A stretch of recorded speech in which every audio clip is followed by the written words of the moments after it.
les va? Bienvenidos, un placer tenerlos del otro lado. Como siempre, aquí en TTV nos encargamos de la realidad parlamentaria, de lo que sucede en la Cámara de Diputados en una situación en la que después de las PASO, lógicamente los números se dieron a conocer inclinando la balanza hacia la oposición. De todas formas, habría un empate siguiendo estos números. La coyuntura de hoy es delicada. Las informaciones que van llegando concretamente son el ofrecimiento a renuncia de algunos ministros kirchneristas hacia Alberto Fernández. Todavía no hay una noticia concreta. Lo cierto es que, por supuesto, toda esta situación impacta en nuestros legisladores, sobre todo, bueno, los legisladores, diputadas y diputados del oficialismo. Por eso mismo, nada mejor que hoy para estar en este lugar y saber qué opinan los legisladores, qué puede llegar a suceder en la palabra de ellos y nosotros atenernos a las informaciones oficiales que nos vayan llegando. Pero claro está, ellos, nuestros periodistas parlamentarios, tienen su pensamiento y su voz. Hola, Jazmín Bullorini, ¿cómo va? ¿Cómo va? Bien, sí, me parece que se sabía que esta semana iba a repercutir el resultado en noticias, bueno, noticias fuertes que vamos a estar siguiendo obviamente de cerca porque tiene que ver con el país y con esta elección que es legislativa. Exactamente. Hola, David Cayón, ¿cómo va? Bien, ¿cómo están? Bien, muy bien. Los teléfonos de ustedes deben super plus arder. Si el mío lo hace, imagino los de ustedes con las llegadas directas a los funcionarios. Sí, muchos mensajes, mucha información dando vuelta, muchos funcionarios que le entregaron su renuncia al presidente de la Nación. Ninguna es indeclinable, con lo cual es decisión del presidente de la Nación si las acepta o no las acepta. Y no hay mucho más información que eso. ¿El distrito son funcionarios nacionales, pero también hay funcionarios provinciales? ¿Se puede llegar a ver? Hay funcionarios de primera línea, de segunda línea y de tercera línea. En la provincia de Buenos Aires sucedió lo mismo con el gabinete de Axel Kicillof. En la provincia de Santa Cruz exactamente lo mismo con el gabinete de Alicia Kirchner. Dos provincias donde el oficialismo perdió en las elecciones. Sus ministros le presentaron la renuncia a los gobernadores. No se tomó ninguna decisión hasta ahora. Eso significa que por lo menos continúan hasta que se diga lo contrario. Lo mismo sucede con los funcionarios nacionales, tanto de primera, segunda y tercera línea, que están presentando su renuncia para que el presidente de la Nación analice si las acepta o no las acepta. Claro, porque está por verse, ¿no? Sucedió muy de repente, todos juntos los medios tuvieron esta información oficial y sorprende la magnitud del asunto, entendiendo que se sabía que había pedidos incluso por parte de funcionarios y de gente de primera y segunda línea de cambios de cara a lo que sucedió el domingo. Claro, está una cuestión más bien nacional, más allá de que cada uno de los distritos tenga sus propias particularidades en cuanto al gusto o la elección de sus ciudadanos. Como un tema nacional así fue visto y bueno, viendo de qué manera se va a seguir. Entendemos que en este momento están absolutamente en una situación de reunión tras reunión. Aquí en la Cámara Baja, como les decíamos, los diputados y diputadas de la Nación van a hacerse presentes con nuestras entrevistas y ahí veremos qué es lo que pasa, qué es lo que dicen, si lo supieron. Hubo, escuchando lógicamente y entendiendo un poco este asunto, hay funcionarios que no sabían de este tema y se enteran así, de que vienen desde otra parte de la coalición, no del kirchnerismo, ¿se entiende? Por lo tanto, se sabe, coalición, los distintos pareceres de una y de otra facción, el intento de acuerdo, la solidez con las que se mostraron juntos, pero también el presidente, solo hablando en ese escenario, luego de las PASO, también tuvo un mensaje bastante contundente. Como les decimos, nosotros damos información oficial, pero lógicamente en nuestras preguntas se van a querer saber algún entretelón o algún parecer de diputados y diputadas, por lo tanto quédense porque vamos a hablar con diputados oficialistas y por supuesto opositores en este día que, bueno, tiene su pico de estrés importante. Y como es así, después de tantos años de noticiero, pongamos calma al asunto. Si uno se sube a la hora de qué pasa, qué dice, todo lleva a una confusión y a un estado de desolación por parte de quien está mirando la tele, que en estos momentos me imagino que serán unos cuantos. Las cosas son así. Vivimos en este país, al menos yo desde hace mucho tiempo, otros desde hace menos, y entendemos que las crisis las vamos a ir superando de a poco. Y no pongamos desde aquí, desde este medio de comunicación, sobre todo tan delicado, y de la honorable Cámara, más cuestión al asunto, sin dejarlo de lado, como decíamos. A todo esto, el presidente se mostró con Guzmán, ¿verdad?, en el día de hoy. Culfas, sí, hoy hubo una reunión en donde estaba Culfas, el ministro de Producción, estaba Martín Guzmán, también se mostró con Santiago Cafiero, que Sí. eran Santiago Cafiero y Guzmán, no sé si también Culfas, pero eran blanco, digamos, de por ahí críticas o de un pedido de movimiento en esas áreas, o un giro en las políticas en esas áreas de un sector dentro del Frente de Todos. Bueno, hoy él ratificó con esa foto y mismo lo que venían diciendo desde el día después de las PASO, que no iba a haber movimiento por lo menos hasta después de la elección de noviembre. Bueno, habrá que ver si algún movimiento con todas estas presentaciones de renuncia va a haber. Seguramente, porque las renuncias están presentadas, todo va en bloque, Sí. sobre todo dando señales muy concretas de qué es lo que tiene que hacer el resto. Se acepte o no, tiene su peso, ¿no? ¿Cómo impacta esto acá, David? ¿Vos qué crees? Y a ver, hoy tiene que entrar el presupuesto Exacto. del año que viene en la Cámara de Diputados. Supuestamente durante la mañana el Ministerio de Economía anunció que el presupuesto ya estaba en la Casa Rosada, eso significa que estaba listo para ser enviado hoy. Venías de una semana donde los indicadores económicos venían bastante bien. Todo esto puede obviamente impactar en ¿Se varios... conoció el índice de inflación también? Se conoció el índice de inflación que dio bajo respecto de lo que venía dando, es el más bajo de los últimos 12 meses, 2,5%. Ahora, todo esto cambia un poco el escenario. Había un sector de la coalición que pedía oxigenar el gabinete, hay otro sector de la coalición que decía, bueno, esperemos hasta noviembre para oxigenar el gabinete. Por ahí esto acelera un poco la toma de decisiones. Lo sabremos en el momento en el que el presidente empiece a tomar las decisiones respecto de las renuncias presentadas. Exactamente, por eso mismo, bueno, las noticias que venimos haciendo quedan viejas cada segundo. Esa es nuestra situación. Por eso mismo, a ver, yo, David, me acordaba de esta mañana, los números que habías dado ayer, cuando fue de presupuesto, que eran números que había que ponerles mucha fe, entre un 30 y un 40, la inflación, un dólar a 153, ¿verdad? Sí. Imagínense, el dólar ahora está subiendo. Por este tipo de situación y movimiento ya sabemos y estamos acostumbrados que así pasa. Había bajado luego del primer día, pero al mismo tiempo después las acciones volvieron a bajar. Claro. Porque claro, se compra barato, después el resultado se vende más caro enseguida y vos hace que la acción otra vez baje, pero eso es un movimiento internacional. Pero lo de hoy es otro cimbronazo. Hay una toma de ganancias en ese tipo de operaciones, gente que entra y sale muy rápido en el mercado financiero, lo mismo que en el mercado cambiario. El tema político hace mucho ruido en la economía argentina, en otras economías del mundo no, porque tienen muchos de sus factores resueltos, acá en la Argentina sí, entonces hay que ver, por eso digo, mañana cómo amanecen varias variables de la economía. Los anuncios, ¿no?, que iban a estar mañana. Los anuncios que van a estar mañana. En pie, mañana se suponía un paquete de anuncios económicos. De inyección de dinero. De inyección de dinero que... Hoy lo escuchaba a Carlos Heller, el diputado y presidente de la Comisión de Presupuesto, decir que bueno, que eso igual esos anuncios no iban a afectar al presupuesto, porque el presupuesto que va a enviar Guzmán es para 2022 y que bueno, ya es otros fondos, que lo que se va a anunciar mañana tiene que ver con los fondos todavía del 2021, ¿no? Pero bueno, evidentemente el presupuesto, si hay un cambio por ahí drástico de políticas, se va a alterar. Todavía no ingresó, tengo entendido que tiene que ingresar hoy, bueno, y también está pendiente cuándo va a venir el ministro Guzmán a exponer sobre eso. De todas formas, el presupuesto fue condicionado con respecto a los acuerdos con el fondo, ¿no? Esto lo dijo también el presidente. Y se tiene que esperar.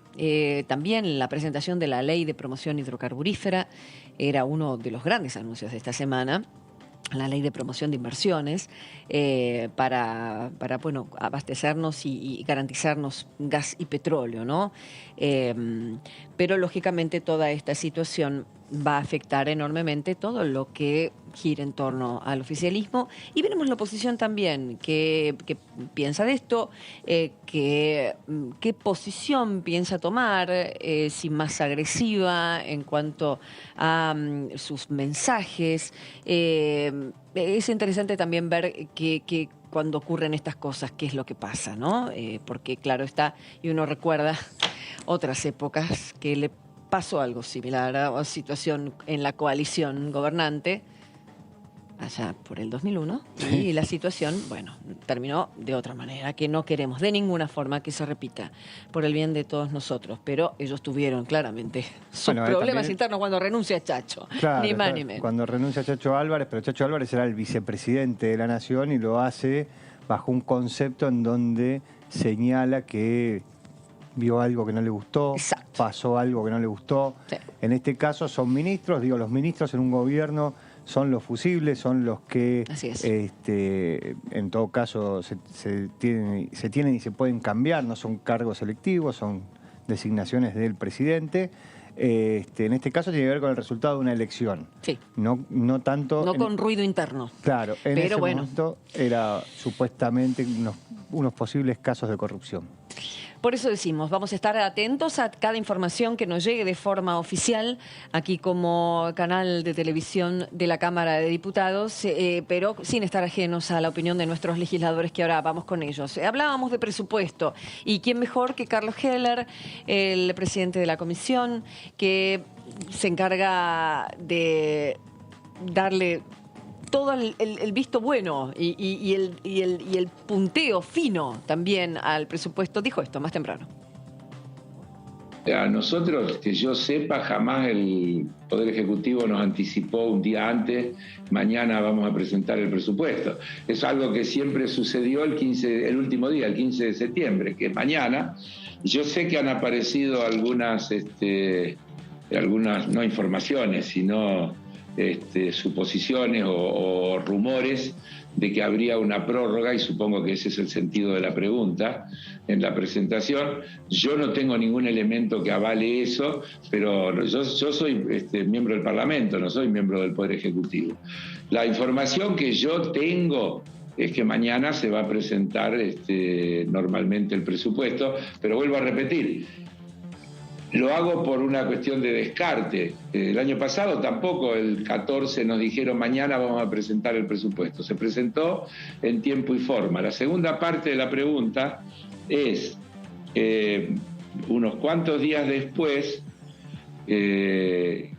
tuvimos la reunión con el ministro de Economía en la Cámara de Diputados, ustedes la recordarán porque además creo que la transmitieron, donde el ministro de Economía explicó los ejes del presupuesto 2021 y desde luego los integrantes de la Comisión de Presupuesto que estaban en la reunión y algunos que no eran de la Comisión de Presupuesto, porque la reunión es abierta, formularon preguntas y dieron opiniones, además de las preguntas. Así que me imagino un procedimiento similar. Una vez que se presente el presupuesto, ahí organizaremos con el Ministerio de Economía el momento en el que el ministro hará la presentación y nos presentará todos los gráficos y nos dará los ejes del proyecto de presupuesto, y a partir de ahí comenzaremos a debatirlo como corresponde, para tratar, como también corresponde, dentro del proceso de debate que trata de que antes del cierre de las sesiones anuales el país tenga aprobado el presupuesto para el año que viene. Bueno, muy bien. Ahí estaba el diputado Heller hablando del presupuesto. Ni más ni menos que es el dinero con que va a contar el país el año que viene. Todos signos de interrogación en el día de hoy, porque está sujeto, de hecho el presidente lo decía, está sujeto a las cuestiones con el fondo y está sujeto también a lo que pase por el paquete de medidas que iba a ser anunciado mañana y que no sabemos si va a seguir siendo lo prioritario para el oficialismo, para reactivación de la economía, digo, más un par de leyes, el compra argentino también está. ¿Quién habló? ¿Carmen Polledo? ¿Cómo no? La escuchamos entonces a la diputada. Hay una deuda que es cerrar el acuerdo con el fondo, que evidentemente el gobierno está pateando y pateando porque el fondo le debe exigir al gobierno ciertas políticas y el gobierno no querrá hacerlas porque le parecerán antipopulares. Y a eso es a lo que yo me refiero, ¿no? A tomar esto en serio y a darse cuenta que no se puede seguir haciendo lo mismo, porque ya no hay credibilidad. Es un gobierno que ha desprestigiado la palabra del presidente, que no ha tomado medidas. Estamos escuchando todos los días desde el domingo ciertos rumores, que una parte le exige al presidente que renuncie tal o cual funcionario, el presidente que dice no voy a pedirle la renuncia a nadie hasta después del 14 de noviembre, en fin, una inacción en función de lo que pasó. Entonces, a mí me parece que en un país que quiere dejar de ser ese país doloroso, nosotros hemos perdido 113.000 personas en la pandemia. Acá no hay nada para celebrar. Acá lo que hay que hacer es escuchar a esta gente que votó en contra de un modelo que para mí está agotado. Entonces lo que necesitamos es que el gobierno, que tiene que terminar su periodo democráticamente elegido y tiene 2 años más, nos diga cómo va a ser, qué piensa hacer, cuáles van a ser las ideas, cuál va a ser el plan, porque seguimos sin el no plan.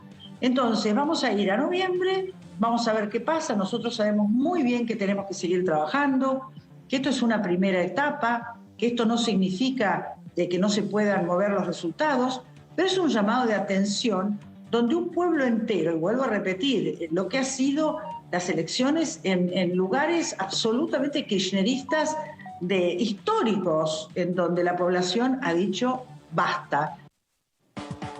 Bien, así se expresaban los diputados. Veremos entonces cómo sucede.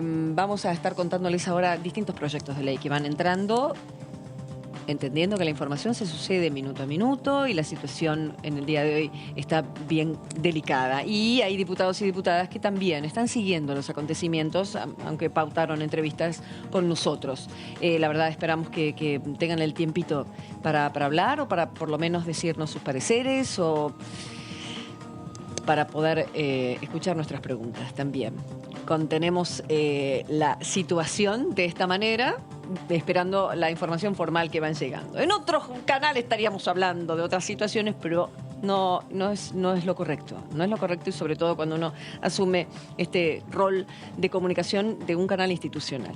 Por lo tanto, mientras se suceden las reuniones, el gabinete que presenta la renuncia al presidente, dimes y diretes de nombres que van a un lado y de otro, aquí estamos. Vamos a hablar de los proyectos de ley, atentos a lo que sucede y, por supuesto, la charla. Y esperamos que los diputados que se han comprometido con nosotros, de verdad, puedan hablar. ¿Sí?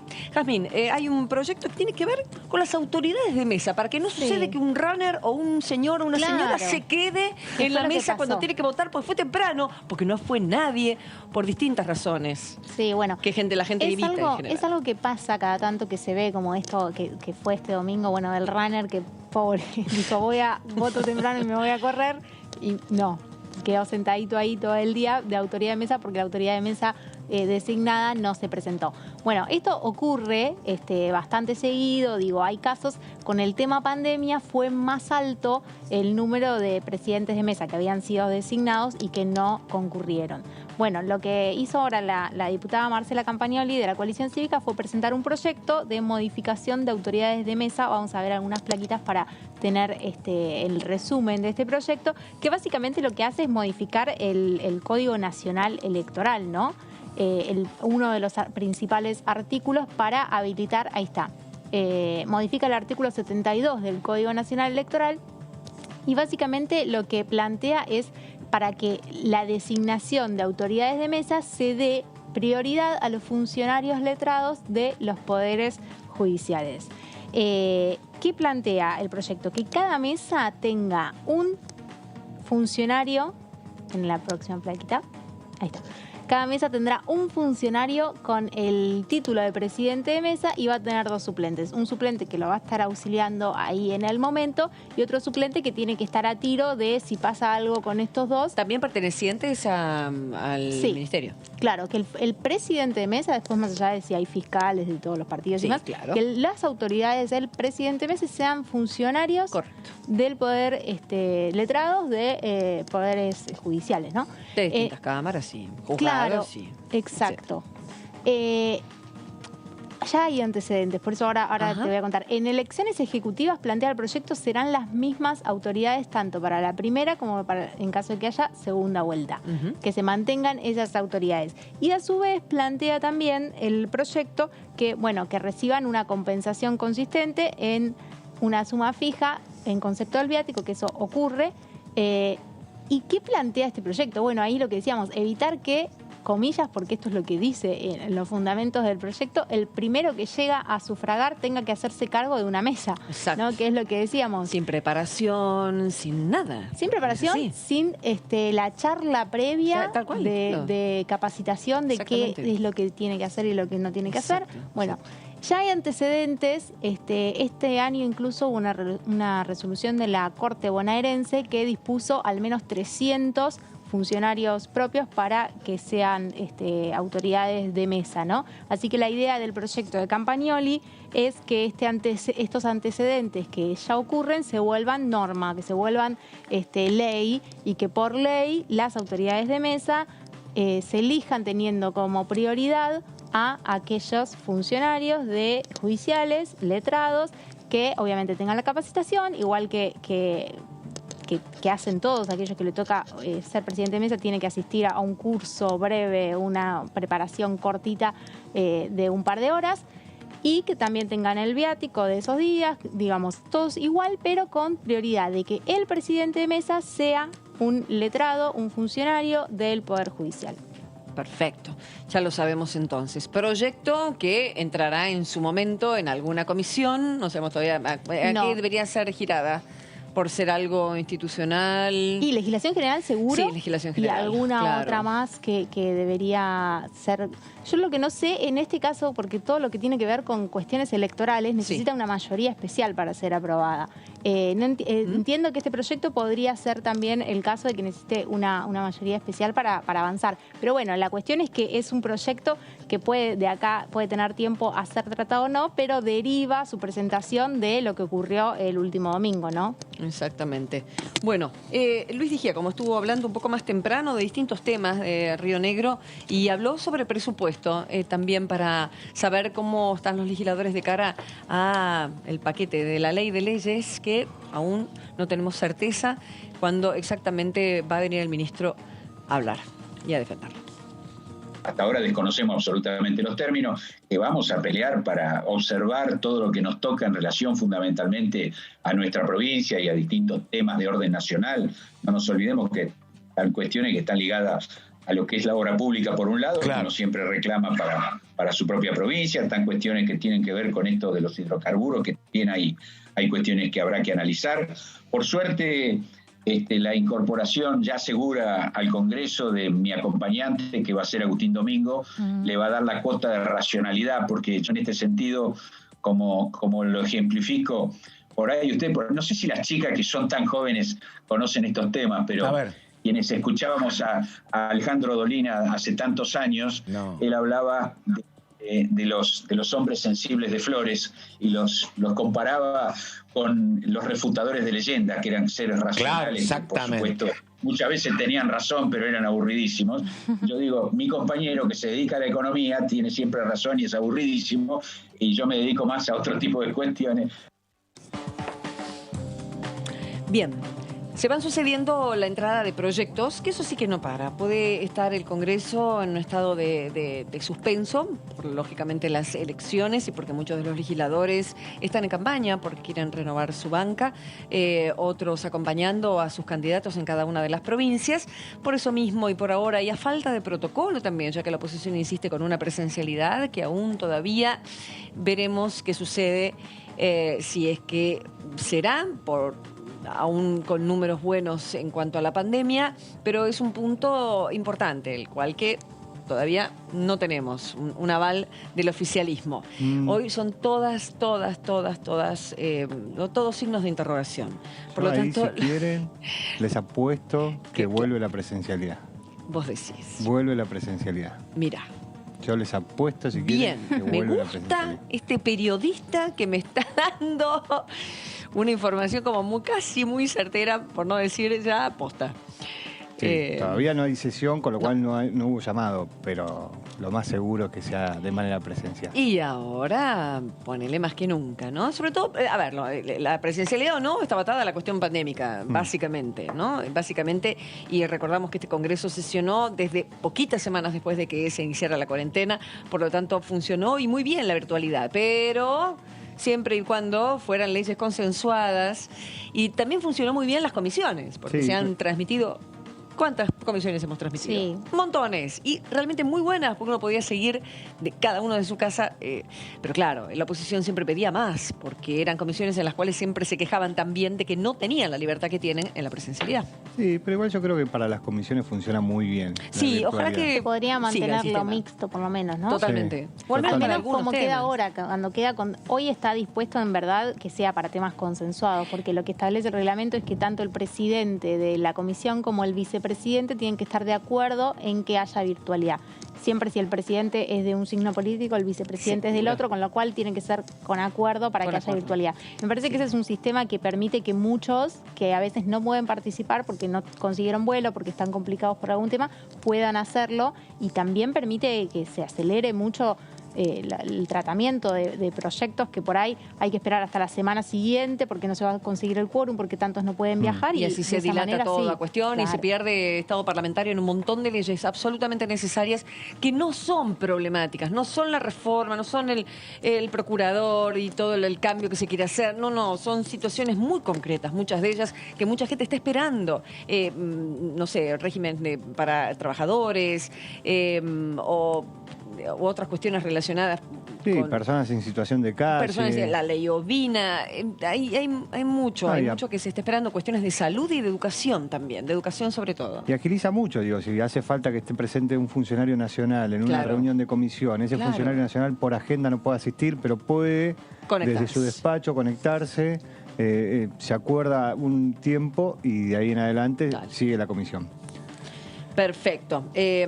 Bueno, ojalá entonces, pues la verdad fue muy bueno. Los viernes a las 4 de la tarde había comisión, cosa que nuestros compañeros saben muy bien, que por cuestión de viajes no sucedía. Se trabajaba muy bien en algunos temas, así que realmente esperamos que se continúe el mejor sistema para que las leyes salgan, porque de eso se trata. Los representantes del pueblo están aquí defendiendo sus territorios y sus ideas.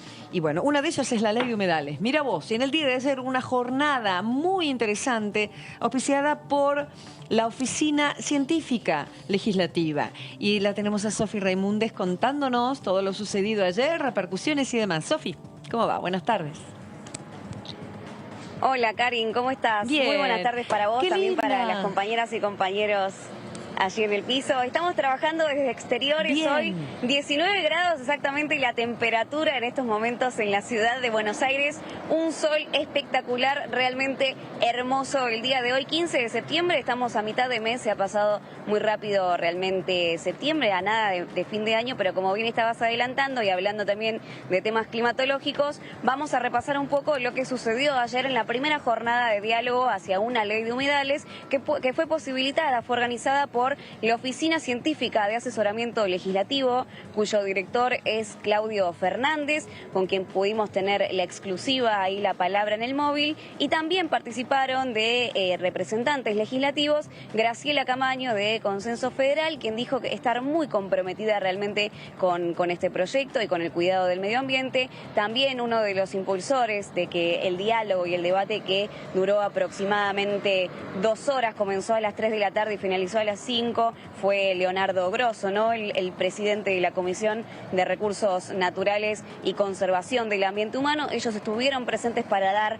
una mirada legislativa, ¿no? y pública sobre la conservación del medio ambiente, pero estuvieron presentes presentando datos específicamente científicos y muy relacionados con la temática, los representantes de las Universidades Nacionales de Tierra del Fuego, Antártida e Islas del Atlántico Sur, también de la Universidad Nacional de San Martín, de la Universidad Nacional de La Plata, Emiliano Espataro por la Red Nacional de Humedales, y también representante de la Oficina Científica, Claudia Tomadoni. Fue realmente una jornada abierta al público porque fue transmitida por el canal de de YouTube de la Honorable Cámara de Diputados de la Nación. Cualquier argentino o argentina podía acceder a lo que se estaba planteando allí y se presentaron preguntas, repreguntas y fue muy interesante para poder verlo e interiorizarse también sobre la temática. Bien, 21 humedales en la Argentina y ayer nos decía el director de la Oficina Legislativa de la Oficina Científica, que uno de los datos que más le impactaron fue que desaparecen 4 veces más rápido que los bosques. Sí, es una situación de absoluta urgencia y emergencia que se tenga esta ley que está destinada a proteger. Voy a pedir la nota de Graciela Camaño, Sofi, si te parece, y después seguimos conectadas. Me encanta ese plano, sí. De ahí están la cúpula, el Congreso está tan bonito y la tarde hermosa en Buenos Aires. Gracias, Sofi. Ahí va Graciela Camaño, la diputada, a ver lo que dijo. Ah, perdón. Claudio Fernández primero, ¿sí? Y después Graciela Camaño. Gracias, sí, ahí lo. Fue una actividad que tiene que ver con una agenda ya predefinida de la Oficina Científica de Asesoramiento Legislativo.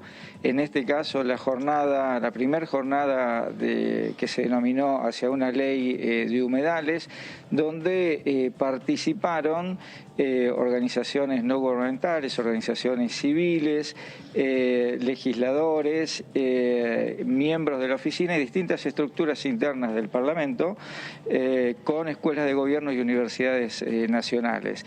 En una dinámica de asesoramiento que implica el intercambio entre la ciencia y la política, es decir, nosotros venimos a generar con este marco de actividades, un espacio de confluencia, de conexión, de intercambio, pero hasta de entendimiento y de empatía entre el mundo de la ciencia y la política. A mí me entusiasma mucho la idea, no solamente por el tema, que me importa y mucho, y además porque tengo un compromiso con el tema de la ley de humedales. Soy autora de uno de los proyectos que se tuvo en cuenta en la Comisión de Ambiente para el dictamen que dimos ya hace rato, sino también por el tema de que de alguna manera estamos inaugurando una forma de trabajo de los diputados que está vinculado a la realización de conocimiento empírico para el tratamiento de los temas.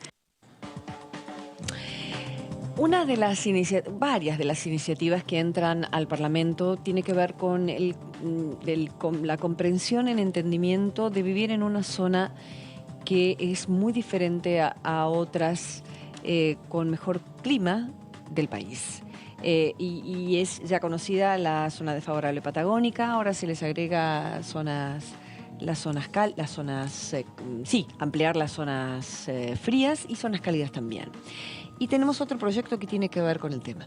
Sí, tiene que ver con eso y con uno de los problemas que tiene la Argentina, que es la generación de empleo. Es un proyecto que la autora es Rosario Muñoz, desde el Frente de Todos de Chubut. Sí.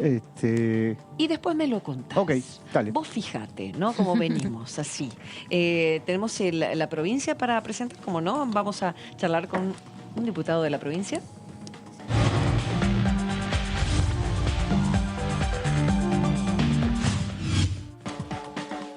Hola Federico Fagioli, un gusto y muchas gracias por atendernos un día como hoy. ¿Qué tal, diputado? ¿Cómo estás? ¿Cómo andás? ¿Todo bien? ¿Sabías de las renuncias? Estoy escuchando todo. ¿Sabías antes de que nos enteráramos nosotros? No, por supuesto que no. Por supuesto creo que no es algo planificado, creo que sí algo que todos tenemos que tener en claro, que por suerte, primero quiero decir algo, a mí me parece bien que los funcionarios pongan a disposición sus lugares cuando entienden que hay que hacer cambios profundos y que los cambios profundos no solo son políticas, que principalmente tienen que ser políticas, sino también hay que evaluar constantemente el rol que cada uno asume en los distintos lugares que nos toca ocupar, ¿no? Creo que eso es fundamental, la autocrítica y la reflexión y poner a disposición sus lugares para reevaluar si estamos haciendo bien o mal las cosas. Me parece que eso es clave, fundamental, por eso me parece muy bien el gesto y la actitud de muchos de los funcionarios que entienden de que hay que hacer cambios profundos, que sin cambios profundos no hay futuro y que esos cambios son políticas, pero también son personas que no estén llevando bien adelante su tarea. Nosotros no somos vitalicios, nuestro Nuestro rol es trabajar para mejorar el rol de la Argentina y en función de eso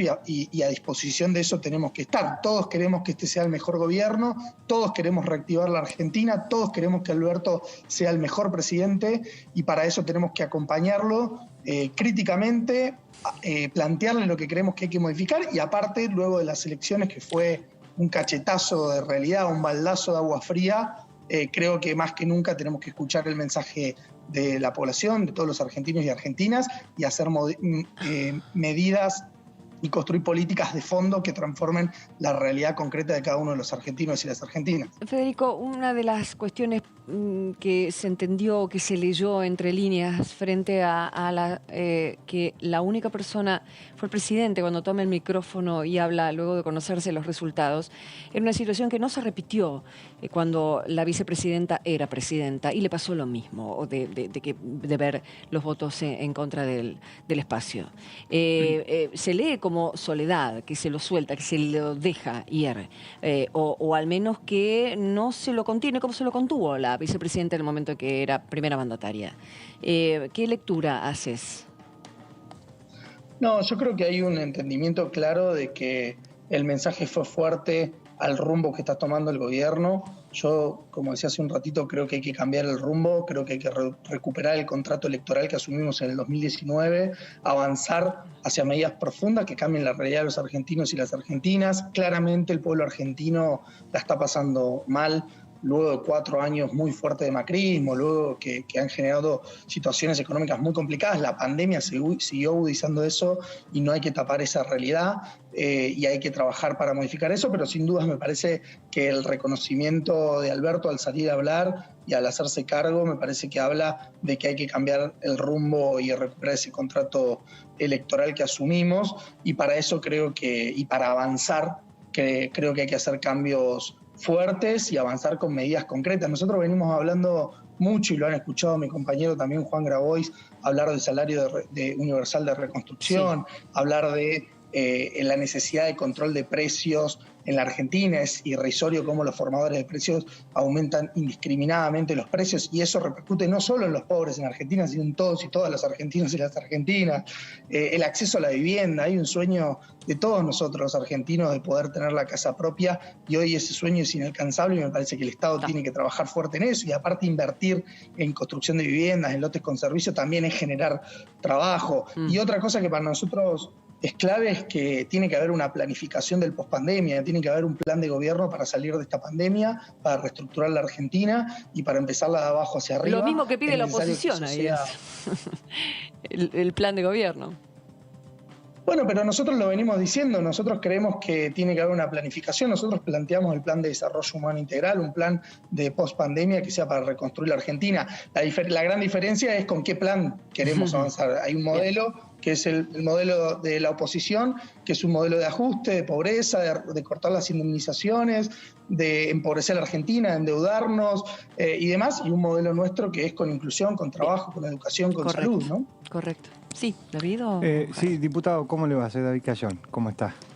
¿Cómo andás? Respecto de esto que usted decía de el baldazo de agua fría que recibieron, usted tiene muchísimo contacto con barrios populares. ¿Qué fue lo que pasó en esos lugares que no solo que decidieron no acompañar al oficialismo, sino que en algunos barrios populares, en el caso de la ciudad de Buenos Aires, como que decidieron acompañar una fórmula que es como la contracara del oficialismo? Mirá, yo creo varias cosas. Por un lado, creo que muchos de nuestros vecinos y vecinas de los sectores populares no han ido a votar. Creo que hay un fuerte enojo, desilusión, no, se ha perdido ese enamoramiento a nuestro espacio por la falta de políticas que repercutan directamente en la mejora de las condiciones de vida de los argentinos y las argentinas, y muchos no han ido a votar. Y algunos otros han encontrado en tipos, y lo digo en estos términos, en tipos que salen a gritar, a tirar, a decir barbaridades, a insultar, a putear, a hablar muy mal de todo el mundo, han encontrado y canalizado esa bronca, ¿no? Yo no creo que haya, y esto lo charlaba ayer en algunos medios, no creo que haya una derechización de los sectores populares, y no creo que haya crecido lo libertario en los sectores populares. Pero, ¿y ese 14-15%, Federico? Un loco que sale... Perdón, porque por ese 14-15%, ¿de qué son? ¿Que votaron en las barriadas? Pero yo creo que no es convicción. Yo lo que creo que han encontrado en una persona totalmente loca y desquiciada que sale a gritar y putear contra el poder político, contra las castas, contra el gobierno y demás, han encontrado y han empatizado ahí ese enojo. Me parece que si nosotros como gobierno, como Frente de Todos, hacemos un cambio de rumbo muy fuerte, mejoramos las políticas, recuperamos ese contrato electoral de 2019, muchos de esos compañeros y compañeras de los sectores populares, estoy hablando, van a retomar el acompañamiento de nuestro espacio. Pero tienen que haber políticas y cambios fuertes, profundos y transformaciones que cambien la realidad de los argentinos y las argentinas. Diputado, ¿qué tal? Jazmín Mugliarini lo saluda. Mi pregunta es, este tipo de medidas después de una derrota en las urnas, ¿no cree que puede ser vistas como una medida meramente electorales también? Y si eso no perjudica también a la imagen de Alberto Fernández. No, mirá, yo creo que ese discurso lo va a tratar de tener la oposición para seguir tirando tierra, ¿no? Yo creo que es el deber de los gobiernos, y más los gobiernos como el nuestro, que somos gobiernos populares. Si no, ¿en qué otra instancia escuchamos al pueblo argentino? O sea, nosotros al pueblo argentino lo escuchamos cuando salimos a caminar, cuando estamos en los barrios, cuando salimos a militar cotidianamente, pero también lo tenemos que escuchar en las elecciones. O sea, para nosotros la democracia es muy valiosa y cuando el pueblo argentino se expresa hay que escucharlo, hay que tomarlo, ese planteo, hay que reflexionar y hay que responder con hechos. O sea, nosotros lo que no puede pasar es hacer modificaciones simbólicas. Por eso las modificaciones tienen que ser profundas y de transformación. Y no pensando en noviembre, en las elecciones, sino pensando en los 2 años que nos quedan de gestión, claro, que son 2 años los que tenemos que trabajar para revertir la situación económica de la Argentina y ponerla de pie, como dijimos desde un principio. Pero vuelvo a decir, es el momento en el que nosotros tenemos que tomar el mensaje del pueblo argentino y revertir lo que hemos hecho mal o lo que no se ha hecho todavía, hacerlo para mejorar el gobierno que nosotros venimos planteando, que es un gobierno sin dudas popular y que tiene por delante y como objetivo mejorar las condiciones de vida de todos los argentinos y las argentinas, de las grandes mayorías. Perdón, pero ¿eso tiene que ser un cambio de nombres exactamente o puede ser de políticas sin este cambio tan grande en el gabinete? Digo, si se aceptaran todas las renuncias que están en juego.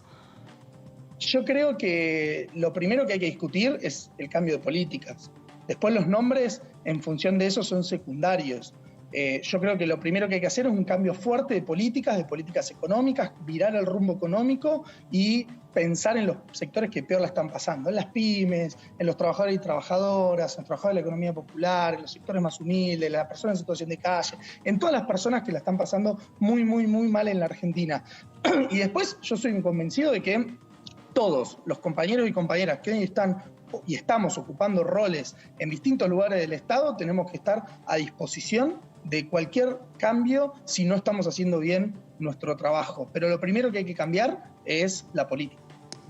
Ahora, diputado, para conjugar estas dos cosas que usted decía, que no son importantes los nombres y lo que hay que cambiar son las políticas, se esperaba que mañana el Gobierno Nacional haga anuncios respecto de de las políticas. De cara, después se discutirá si son de cortes electoralistas o son profundas y quedan en el tiempo, pero digo, ¿qué lectura hace de esos anuncios que se esperaban para mañana en un contexto como el que se está viviendo hoy en la Administración Nacional? Digo, ¿qué fuerza puede llegar a tener un gobierno nacional para comunicar medidas cuando sus ministros presentan sus renuncias? Bueno, yo creo que sin duda se está analizando absolutamente todo y me parece que hay que seguir insistiendo en que cualquier medida que se lleve adelante no tiene que ser improvisada, sino que tienen que ser anuncios y medidas pensadas y que realmente cambien la vida de los argentinos. Yo recién mencionaba 2 o 3 cosas que para nosotros son fundamentales. Nosotros no podemos salir de esto sin un salario universal de reconstrucción o algo que resuelva el problema hoy ahora de los argentinos y la gran mayoría que no tienen plata para comprar los alimentos de su familia. Un IFE. Tampoco podemos salir... Una nueva versión del IFE, por ejemplo. Claro, pero universalizándolo, digo, nosotros del IFE fue para 9,5 millones de personas. Muy poca gente. O sea, tenés 9,5 millones de personas en la Argentina que están casi desamparadas y nosotros necesitamos acompañar a esas personas, pero no para que nos voten, vuelvo a repetirlo, no para que nos voten en noviembre, porque la están pasando muy mal y nosotros nos pusimos por delante recuperar esa Argentina productiva, con trabajo, digo, que acompaña a los sectores que peor la están pasando. Entonces, me parece que hay que salir con medidas fuertes. El tema de las escuelas, para mí el tema educativo es un tema fundamental. La pandemia le hizo muy mal a nuestros chicos. Para que se den una idea, esto que ustedes decían, nosotros somos militantes sociales y una de las cosas que estamos haciendo ahora con nuestra militancia es brigadas de alfabetización para niñas que están entre la franja de 10 y 14 años, porque vimos que esa franja quedó muy desamparada y hay niveles de alfabetización que antes no habían, de analfabetización, perdón, y nosotros estamos trabajando. Entonces, para nosotros las escuelas abiertas tienen que haber un acompañamiento constante de los niños y las niñas durante, incluso el verano, si es necesario hacer un acompañamiento. O sea, hay que salir con medidas. Eso, Federico, se criticó bastante, que el Frente de Todos cierra las escuelas. Yo, bueno, hablo con algunas diputadas del área educativa y me lo niegan esto, me dicen que no, que de ninguna manera, que la escuela se cerró, pero los maestros estaban atentos. Y no estamos hablando de la cosa virtual, y sabemos del tremendo esfuerzo que han hecho los maestros y en las casas. Estamos hablando de chicos que quedaron completamente desconectados, por falta de aparato, por falta de wifi, por falta de trabajo en esa casa, de ir a buscarlos, de por qué no fue, no esperar que la ONG vaya o que ustedes mismos, la organización misma de los barrios se ocupe, sino que el Estado se encargue de algo concreto, de por qué no fueron a llevarlos, a buscarlos, a hacer los deberes, algo más concreto. ¿Vos acusás recibo de eso, de que el Estado podría haber mejorado esa atención o en los barrios se arreglaron? ¿Cómo es la posta del tema de los chicos? En los barrios se la arreglaron y se la rebuscaron como pudieron. Pero la realidad es que sí, que hubiese sido muy importante un acompañamiento mucho más fuerte de los niños y las niñas en la pandemia, entendiendo que la pandemia tuvo sus complicaciones y que nos puso a todos y a todas a ver cómo resolvíamos para que el sistema de salud no se colapse, para que no se nos mueran muchísimas... Pero cuando Trota decía que la escuela podía estar abierta y se cierra la escuela, hubo un cimbronazo muy fuerte ahí, que se notó y el chico terminó siendo el fusible. Hubo una repercusión muy fuerte, un daño muy fuerte en la educación que creo que hay que revertirlo. O sea, yo no soy y nosotros no somos de los que criticamos por criticar. Nosotros somos parte de este gobierno, creemos que el gobierno tiene que mejorar y ser el mejor gobierno de todos y por eso tenemos que aportar con críticas constructivas para avanzar. Yo creo que ahora, en este momento, hay que salir muy fuerte a pensar en los niños y las niñas que por distintos motivos quedaron desamparados en términos educativos. Y hay que salir a trabajar, incluso si es necesario, ir a buscarlos a las casas, abrir las escuelas, generar condiciones para recuperar eso que se perdió durante la pandemia. Hoy hablaba con Marras, candidato de los libertarios a la legislatura de la ciudad. Y hablando de esto de los barrios, que yo le preguntaba de que si lo sorprendía o qué, él me decía que no, porque cada vez que ellos iban a un lugar era porque a través del teléfono o del Instagram o de lo que fuera se enteraban e iban, y que son chicos completamente despiertos y muy autónomos en lo que tiene que ver, estamos hablando de 16, 17, ¿no? Muy autónomos en lo que tiene que ver el googlear, el enterarse, el entender de qué va a tener libertades. Quiero escucharte, Federico, porque él, lejos de subestimarlos, al contrario, decía que estaban bien convencidos y que los conocían bien y que hablaban. Estamos hablando de los chicos de las barriadas, que creo yo que conoces un poco mejor de lo que puede conocer cualquier persona que no vive ahí. Entonces, explícame, ¿solamente fue el enojo y decirle al gobierno esto, no, de votar a Milei? Yo creo que sí. A ver, yo vivo en los barrios populares. Yo no voy porque me mandan un mensaje de Instagram. Mirá, Milei es un candidato que uno de los planteos que tiene es en contra de la educación pública, del gasto que eso genera para el Estado, ¿no? Yo quiero que vayamos cuando quieran a preguntarle a todos los vecinos de los barrios populares si están de acuerdo o no con la educación pública. No lo escuché a Milei es un Milei decir candidato- eso, no sé, ¿ustedes lo escucharon? Yo no lo escuché decir que no está de acuerdo con la educación pública. No sé si hay, la verdad lo voy a buscar, Bueno, pero... Milei es un candidato que plantea, Sí. Milei es un candidato que plantea que hay que destruir el Banco Central. Sí, eso sí. Que Preguntémosles dice que a ya los está vecinos de los barrios destruido populares porque estamos jugando si al están de dólar de una acuerdo con manera. destruir. Sí, Si se están de acuerdo entiende. con destruir el Banco Central. Sí. O sea, muchas veces se trata de utilizar un discurso de ira, de violencia, de malestar. Digo yo, a ver, es atractivo para una persona que la está pasando muy mal cuando viene alguien e insulta a los políticos que están llevando adelante las políticas que a vos no te llegan. ¿Se entiende? Es atractivo una persona que desquiciada y de forma muy violenta sale a insultar a toda la política y plantea que la política es todo, perdón, voy a decir una mala palabra, es toda una mierda, ¿no? Entonces, yo creo que es por ahí, se ha canalizado un enojo. Por supuesto que puede llegar a haber algún que otro vecino, vecina, no digo que no, que esté convencido con esa línea política, pero sin duda estoy convencido que no es la mayoría de los que lo votaron, sobre todo en los barrios populares. Yo no creo que en los barrios populares haya libertarios de las escuelas de Austria. Me parece una locura. Pero bueno, nada, qué sé yo. Me parece que lo que sí repercutió muy fuerte es que nos faltaron muchísimas políticas que han golpeado muy duro en los vecinos y las vecinas, y hay un enojo muy fuerte de los sectores populares, y me parece que hay que revertirlo con hechos. Yo creo que hay que trabajar, Sí, hacer y transformar la realidad. Es la única forma de salir adelante. No, vuelvo a repetir, del proceso electoral, porque no quiero que se entienda, para nosotros es menor la elección. Para nosotros hay que salir adelante para recomponer el país. El país está en muy mala situación y hay que ponerlo de pie. ¿Y a vos qué te dicen, Federico, cuando salís a la calle, tus vecinos? Yo sé que me vas a abrir el corazón y me lo vas a decir, que si en algún momento sentiste que tenés que dar explicaciones de situaciones que te exceden, si tus vecinos directos te bancan, ¿qué pasa con el Frente de Todos en los barrios? Porque también hubo una tremenda volteada a la izquierda. De gente de Frente de Todos, eso es muchísimo más razonable, claro. ¿Qué te dicen a vos?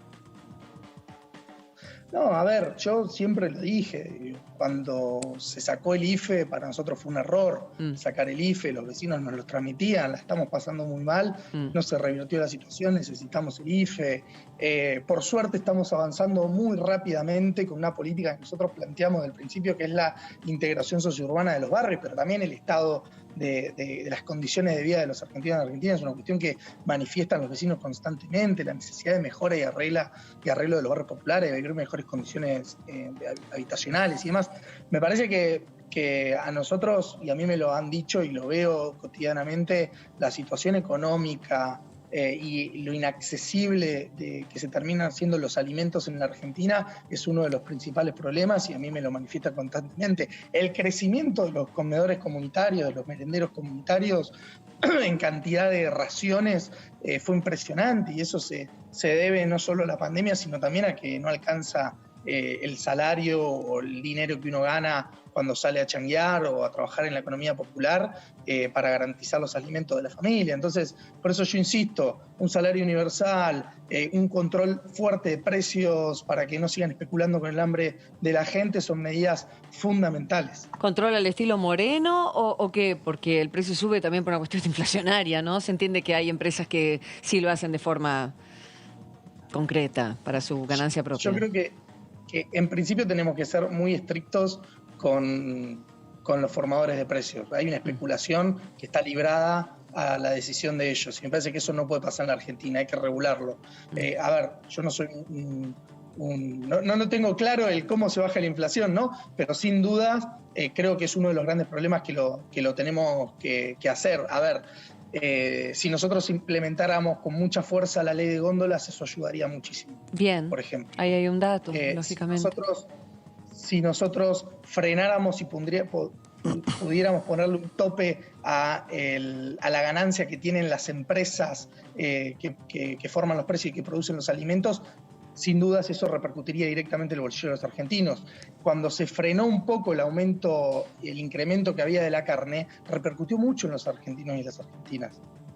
Entonces, me parece que hay que buscar todos los mecanismos posibles para poder bajar y controlar los precios de los alimentos. Sí, bueno, no se exporta la carne, pero se sigue subiendo. Chicos, ¿alguna otra pregunta? No, diputado, le quería preguntar, en base a todo esto, en el presupuesto que cree que no tiene que faltar, o en todo caso que si entra sin eso se tenga que modificar.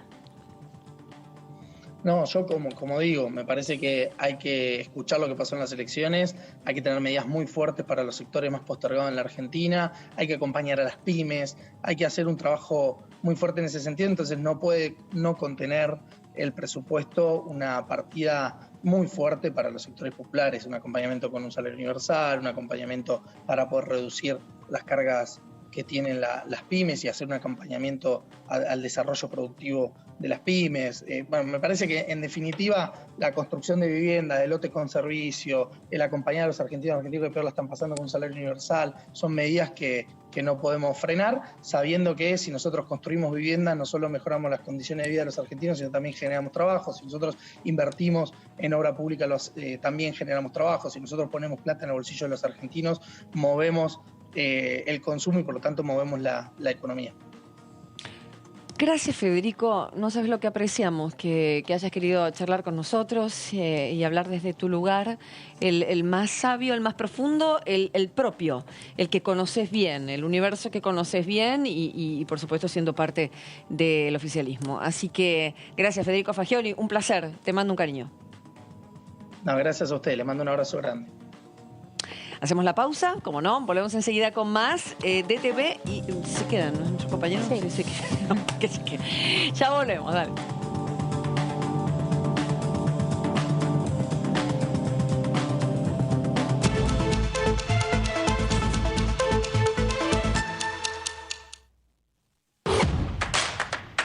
Información. Análisis. Diálogo. Consenso. Innovación. Economía. Ambiente. Tecnología. Federalismo. Pluralidad. Oficialismo. Oposición. Todo lo que sucede en el Congreso. Te lo contamos nosotros. Porque somos tu voz en el Congreso. DTV, el periodismo en el Congreso.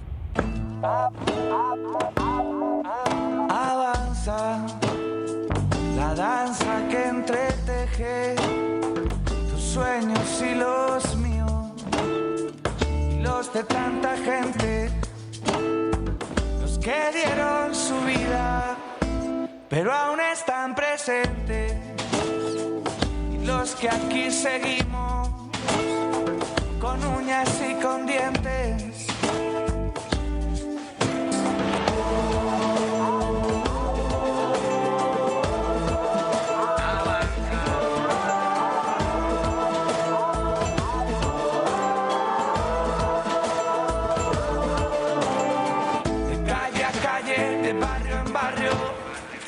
Cuerpo a cuerpo, de plaza en plaza, avanza. Si tú también lo sientes, lo sientes, lo sientes, lo sientes.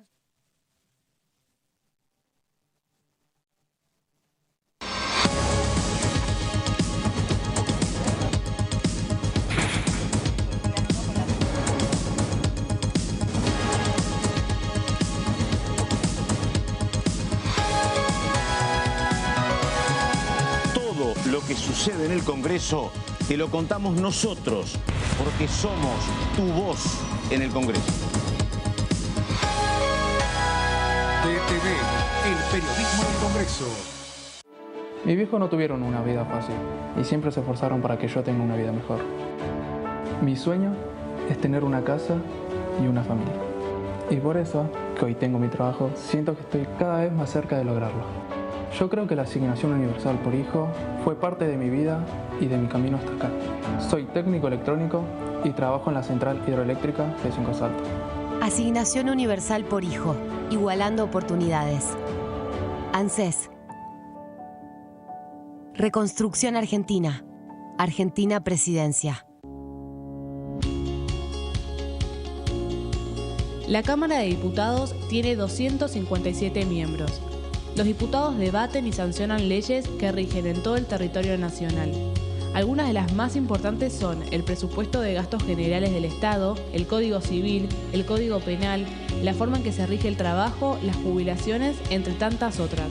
Además, controla y hace un seguimiento de las políticas del Poder Ejecutivo a través de la visita de diferentes funcionarios o el pedido de informes, así como la posibilidad de realizar juicios políticos a los funcionarios. La duración de los mandatos de los diputados es de 4 años y pueden ser reelegidos indefinidamente.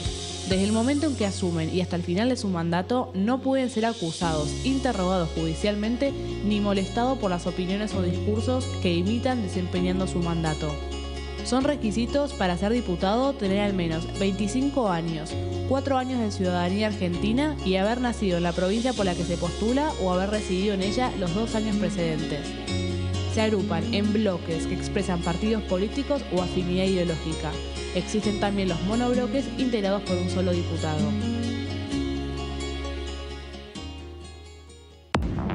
¿Qué tal? ¿Cómo les va? Muy buenas tardes. La agenda ambiental y la agenda del cambio climático, la protección de nuestros bienes naturales, la discusión sobre el modelo productivo que tiene que tener la Argentina hacia futuro, sea parte del debate político. Los últimos 18 meses no han sido meses fáciles en general, en términos económicos. La provincia de Catamarca, con las reglas del juego que están establecidas, tanto en lo que tiene que ver con el esquema tributario y con la legislación laboral en particular, no tiene futuro si las cosas siguen así. Yo creo que si bajáramos los impuestos, obviamente, como decía la famosa curva de Laffer, que tanto cascarían los economistas, pero que tampoco aplican, a una menor presión tributaria habría mayor gente que pagaría impuestos y tendríamos a todo el mundo en blanco. De lunes a viernes. Estamos vacunando. Cuidémonos más que nunca. Para evitar que la enfermedad se propague, es importante que utilices correctamente el barbijo cuando te encontrás con otras personas. Chequea que tenga 2 o 3 capas de tela. Úsalo siempre y cubriendo el mentón, la boca y la nariz. Recordá que los barbijos con válvulas y las máscaras no impiden la transmisión de COVID-19. Sigamos practicando la cuidadanía. Ministerio de Salud. Argentina Presidencia. ¿Qué es tener tu casa propia? ¿Es tener un título que diga que es tuya? Sí, pero es más que eso. Es saber que vos y tu familia van a tener un lugar al que puedan llamar casa. Y a partir de ese momento, todo cambia. Los mates van a tener un sabor único. Las pastas van a ser más ricas que nunca. Y las noches en familia, más divertidas. Por eso lanzamos Casa Propia, un plan nacional de vivienda para que cada argentino y argentina pueda tener su casa. Conoce más en argentina.gov.ar/Casa Propia.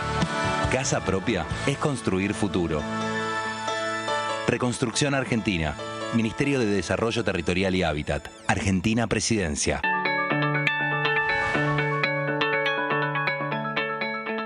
Una instancia bien diferente y que hace al trabajo de la institución es como diagramar un proceso lógico y cuidado y respetado para tener un recinto protegido. El programa de recinto protegido a lo que apunta es a tener al 100% de las personas en una situación de cuidado personal. ¿Cómo se logra esto?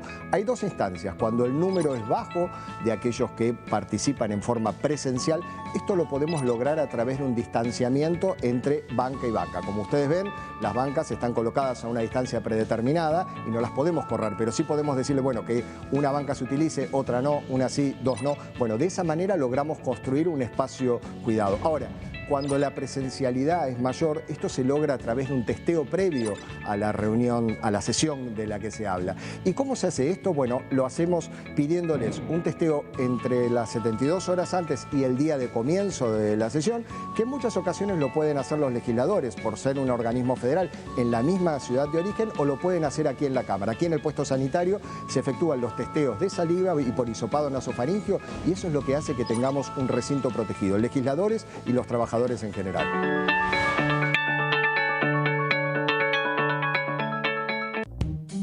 Con Ahora 12 podés seguir comprando en 3, 6, 12 y hasta 18 cuotas fijas en todo el país. Ahora 12. Para más información, ingresá en argentina.gov.ar/ahora-12. Reconstrucción Argentina. Argentina Presidencia.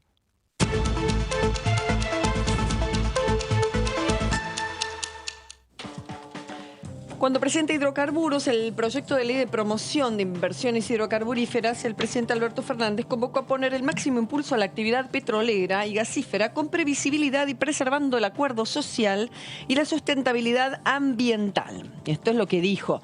Porque este es uno de los grandes temas, o al menos hasta hace unas horas, el que el oficialismo, intenta que la energía quede aquí y que sea interesante que vengan las inversiones y que incluso hay un punto especial para que los dólares también los puedan usar las empresas en una promoción especial. Por lo tanto, es uno de los grandes temas. Es una ley construida entre todos, dijo el presidente, el Estado, los privados y los sectores de trabajo. Destacó el mandatario, que ahí estuvo acompañado por el ministro Guzmán y el secretario de Energía, Darío Martínez. Una ley muy importante, una ley de promoción de inversiones hidrocarburíferas, que veremos aquellos sectores del oficialismo tanto y de la oposición que van por las leyes más verdes, cómo lo toman en definitiva, esta coexistencia que tiene que haber hasta que se tengan las plantas solares, la energía eólica y el litio mayor preponderancia en la matriz energética de este país, cuestión que también tiene que ser considerada y muchos diputados nos han dicho que es algo importantísimo en poder ver la matriz energética de este país, ¿verdad? Sí, la verdad es que la Argentina hoy importa energía y lo que busca es que primero, no hacerlo más. Claro, primero ser autosuficiente en energía, es estratégico por muchísimas razones. Una de ellas, desde el punto de vista económico, es que cada vez que uno importa, se van dólares. Entonces, claro, al ser autoabastecerse, deja de importar energía y el excedente lo puede exportar a los países limítrofes en particular, después lo puede exportar a otros países, pero a los países limítrofes en particular, y obviamente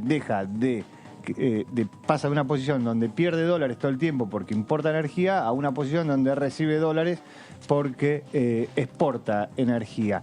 Es un proyecto de ley que plantea beneficios y un régimen a 20 años. Bien, ver un poco más allá de la coyuntura.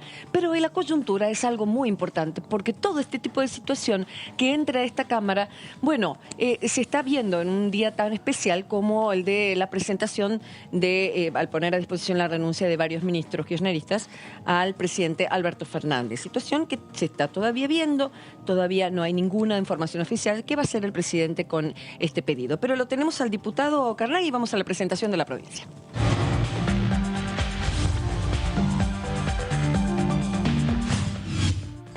Y estamos en la bella Neuquén y siempre el diputado nos habla tan lindo de su provincia y de sus lagos y de esa vista increíble que debe tener de su casa, Guillermo. ¿Cómo va? Buenas tardes. Bien, ¿qué tal? ¿Cómo están ustedes? ¿Y usted? ¿Y ustedes? ¿Y vos, Guillermo? Ahí adelantaban, ¿no? La coyuntura está complicada, ¿no? Pero más allá de eso, hoy el anuncio de este proyecto de ley, ustedes anticipaban, esto fue parte de los anuncios del presidente en la sesión inaugural, el 1 de marzo, de que se iba a presentar esta ley de promoción para la actividad del gas y el petróleo. Y bueno, en todo este tiempo el secretario de Energía, Darío Martínez, que es de acá, de la provincia de Neuquén, estuvo trabajando en conjunto, con su equipo, pero también con los gobernadores, con los ministros de Energía de cada provincia, con las empresas, las grandes, las pymes y, por supuesto, los trabajadores. Así que este texto de ley ya está, así que entiendo que va a ser ingresado a las cámaras, supongo, no tengo la información precisa si es por Senado o por diputados, pero ya va a estar por su tratamiento. Así que hoy fue el anuncio, con la presencia de todos estos actores que les mencioné, intentándole dar un impulso a este sector que es tan importante y impacta, lo decía el ministro Guzmán, impacta esta actividad en la macroeconomía, lo que tiene que ver con el ingreso de divisas, ¿no? O la salida de divisas, que también ustedes lo mencionaban recién en la apertura. Bien. Diputado, ¿cómo le va? Soy David Cayón, ¿cómo está? Obviamente el proyecto es de hidrocarburos y abarca todas las cuencas hidrocarburíferas que tiene la Argentina, pero principalmente a lo que se conoce como Vaca Muerta. Digo, ¿cuál es la situación hoy de Vaca Muerta después de la pandemia? Porque durante la pandemia muchos de los equipos de perforación, de exploración habían frenado, y eso también hizo que la Argentina tuviera que importar durante este invierno parte del gas que se consumió. Digo, ¿cuál es la situación hoy en la provincia? La situación en la provincia, puntualmente en el tema del gas, en Vaca Muerta, está pasando por un momento de gran producción, de récord en producción. Y esto se debe a otra medida que se tomó ya hace unos 10 meses, que es el plan gas, el plan gasar o el plan gas 4, como se lo quiera llamar, que eso ha tenido un impacto muy positivo sobre la cuenca en cuanto a la cantidad de producción que se está dando, que es récord. Eso obviamente ha generado un efecto positivo sobre las pymes, se han recuperado 11.000 puestos de trabajo y además a las provincias productoras y puntualmente a la provincia de Neuquén también le ha generado un gran beneficio porque aumenta los ingresos por regalías. Claro. En términos constantes, valores constantes, o sea, creció el ingreso en la provincia de Neuquén, una provincia que está muy endeudada, un 30% de sus ingresos a partir de mayor producción que se está dando en el tema de Vaca Muerta, en el convencional y el no convencional. O sea que el resultado de esta política impulsada por el gobierno, con Darío Martínez, el ministro, el presidente de la Nación, está dando resultados muy positivos y bueno, y también está la expectativa que a partir de esta ley de la promoción de la actividad hidrocarburífera también tenga efectos muy positivos en las provincias productoras de gas y petróleo, bueno, siendo Neuquén la principal de ellas, es que cuando se va a ver principalmente beneficiada. Diputado, ¿qué tal? Jazmín Bugliorini lo saluda. Cuando se trató, ¿cómo le va? Cuando se trató el tema de biocombustibles, se habló en algún punto que se sabía o que se pensaba que iba a venir esta ley y algunos ya estaban protestando por eso. El tema medio ambiente, ¿no? Que también cruza los temas energéticos. ¿Qué en este caso, qué le parece y qué se tiene que tener en cuenta, ¿no? Para cosechar también apoyos. También lo expresaba el presidente, Darío Martínez, el ministro Guzmán, también que tener la visión, bueno, de una mayor producción en hidrocarburos, pero sin dejar de vista el problema ambiental. También la ley, yo no tengo, o sea, recibí el texto 5 minutos antes de esta audiencia, así que no lo tengo leído, tengo los trazos gruesos por conocimiento y por haber escuchado hoy la presentación. Pero también incluye el proyecto de ley beneficios para la energía alternativa. O sea, esto también se tiene en cuenta. En el caso de los biocombustibles, que fue muy discutido, finalmente también se encontró un proceso, una ley equilibrada que finalmente logró gran respaldo en diputados y luego fue votada nuevamente en el Senado, ¿no? O sea que este proyecto de ley tiene en cuenta todas estas cuestiones y bueno, ahora es nuestra responsabilidad como legisladores nacionales, en Senado, en diputados, en terminar de darle forma y bueno, y escuchar las objeciones que puedan haber y bueno, y lograr. Obviamente estas son políticas de Estado con horizontes a 20 años que generan seguridad jurídica y bueno, en esto claramente necesitamos más cantidad de gas y petróleo para autoabastecernos y si logramos tener un incremental para exportar, obviamente esto es muy beneficioso para el país. Lo decía el presidente, lo decía el ministro, estamos necesitando el ingreso de divisas y dejar de que salgan divisas de nuestro país. Diputado, ¿has hablado con alguien de Buenos Aires de acuerdo a lo que está sucediendo en el día de hoy? ¿Qué nos podés contar? No he hablado con nadie, estoy muy preocupado, así que tampoco puedo contarles nada, ¿sí? Realmente, obviamente la preocupación de todos los que formamos parte de este espacio es con el resultado electoral, que no lo esperábamos.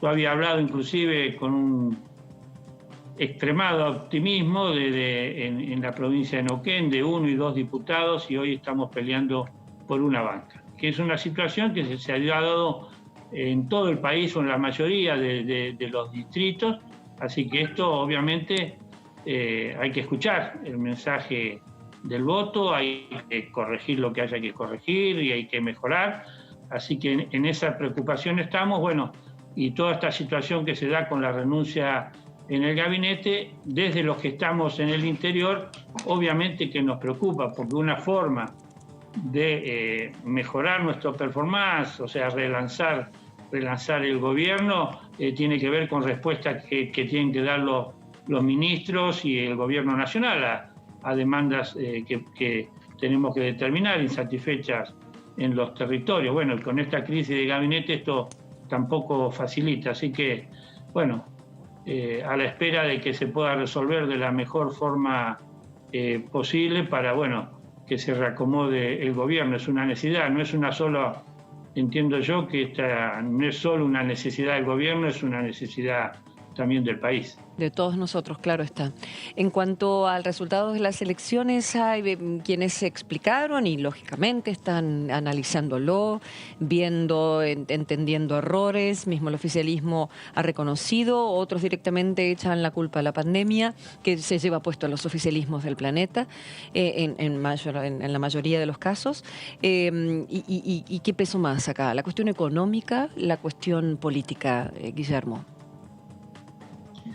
En toda esta situación, tanto en los triunfos como en las derrotas, son amplios espectros, son varias las causas, ¿sí? Lo que, como los antibióticos, amplio espectro. Sí. Lo que uno tiene que determinar, o sea, en el debate político que uno estamos empezando, estamos iniciando, estamos reflexionando, es cuál es, dentro de ese amplio espectro, cuál es la principal razón, ¿sí? Esto es lo que estamos en debate, así que en realidad, hay una politóloga muy importante en la provincia de Neuquén y que expresó, no preveía este resultado y tampoco tengo la respuesta de cómo resolverlo. Yo me vi un poco identificado en ese tuit. Y la mejor forma de lograr la respuesta creo que es escuchar a la gente, fundamentalmente, escuchar a la gente, que es, bueno, cuál es el principal enojo. Uno puede inferir claramente que la cuestión económica es un tema central.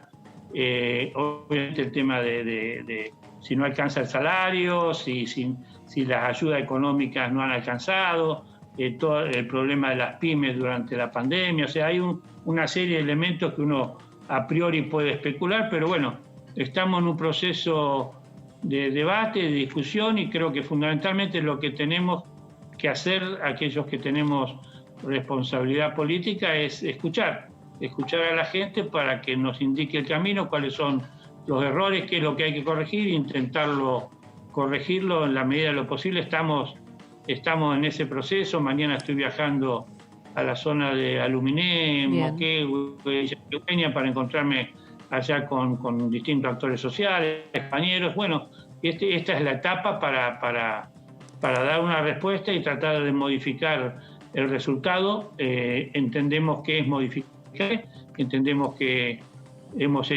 obviamente hemos hecho algunas cosas mal y tenemos que corregirlas para lograr un más apoyo de los ciudadanos, de nuestros vecinos, de cara al 14. Bien. Diputado, uno de los lugares en donde se ve, ¿no?, el proyecto es justamente en el presupuesto y se espera que se presentara hoy. No sé si por ahí se llega a aplazar un poquito esa fecha, pero más allá de eso, ¿qué cree cómo tiene que ser ese presupuesto? Si ustedes ya tienen algunos parámetros que les hayan comentado para lo que va a ser el debate. El presupuesto tiene un condicionante central, marcaba hoy tanto el presidente como el ministro, en ocasión de presentar esta ley de promoción del sector de hidrocarburos, que es el tema de que tenemos que hacer frente al pago de 19.000 millones de dólares de la deuda externa del Fondo Monetario Internacional. Este es un condicionante que es parte también de la discusión y es parte de las limitaciones que ha tenido nuestro gobierno, además de la pandemia, para dar la respuesta que la demanda de que la sociedad nos está exigiendo y con los votos lo está demostrando. Pero bueno, este es un tema central. Hoy el ministro de Economía lo decía, si no se puede resolver, claramente planteó que 19.000 millones de dólares significa el 2.4 del Producto Bruto Interno, que sería lo que se destinaría a la obra pública en caso de no hacer una buena renegociación con el Fondo Monetario Internacional de esta deuda que adquirió y que no invirtió un solo dólar en infraestructura el gobierno anterior. No tenemos capacidad de hacer obra pública. Esta es la situación. Lo que estoy planteando es lo que planteó hoy el ministro en esta presentación. O sea, claramente está el tema ese central de la negociación con el Fondo Monetario Internacional, es lo que va a definir el presupuesto para lo que se puede hacer en términos de libre disponibilidad en el presupuesto para el periodo, para el año que viene. Diputado, respecto del presupuesto, bueno, la provincia obviamente va a tener como ventaja ya el plan, el proyecto de hidrocarburos, pero en general también hay una discusión respecto de las obras públicas, lo que cada provincia pide del presupuesto. ¿Cuál va a ser la prioridad de Neuquén a la hora de pedir en el presupuesto? Habría que ver, justamente no lo he recibido el presupuesto, hay que ver en el presupuesto qué es lo que está previsto. Sí hay una cuestión que es central y creo que está vinculada al tema anterior, que es la construcción de los gasoductos. Y esta construcción que demanda 3.000, 4.000 millones de dólares, la intención es que en el presupuesto esté plasmado con recursos propios. Y lo mencionaba ¿con recursos propios? Sí, siempre y cuando podamos renegociar con el Fondo Monetario Internacional. Esta es la piedra, lo que condiciona al presupuesto y con lo cual lo que condiciona toda la acción del gobierno y lo que condiciona en satisfacer las demandas reales que tiene toda la sociedad hacia nuestro gobierno, ¿no? Pero esto, digamos, como prioridad tendría que estar esto y habría que ver.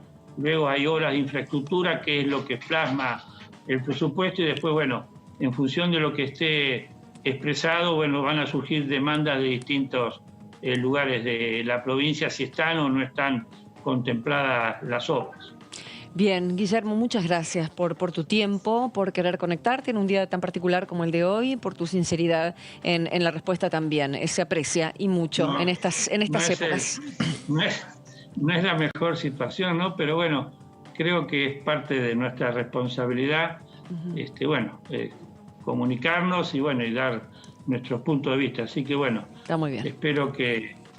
Espero que salvemos bien esto que mencionaron ustedes o mencionaste vos, esta coyuntura, y la podamos, me refiero a la crisis de gabinete, que la podamos superar bien para relanzar el gobierno y poder corregir lo que hicimos mal y poder dar respuestas que nos está demandando la sociedad argentina. Así que bueno, gracias por el espacio. Hasta luego, diputado, un placer. Nos vemos.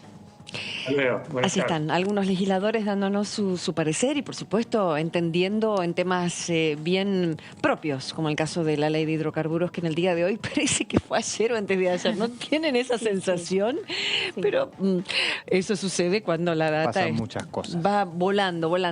Venía hablando nuestro compañero David Cayón de la generación de empleo en áreas desfavorables para las pymes. Esto es hacerle fácil a que una pyme quiera irse a alguna provincia y bueno, le vaya bien. A ver. Bueno, esto podría ser muy importante para una provincia como la del diputado, para Neuquén. Claro. Esto es un régimen de generación de empleo en zonas desfavorables para las micro y pequeñas empresas. Decíamos que la autora de este proyecto es Rosario Muñoz, que es del Frente de Todo de Chubut, ahí al costadito, al lado de Neuquén.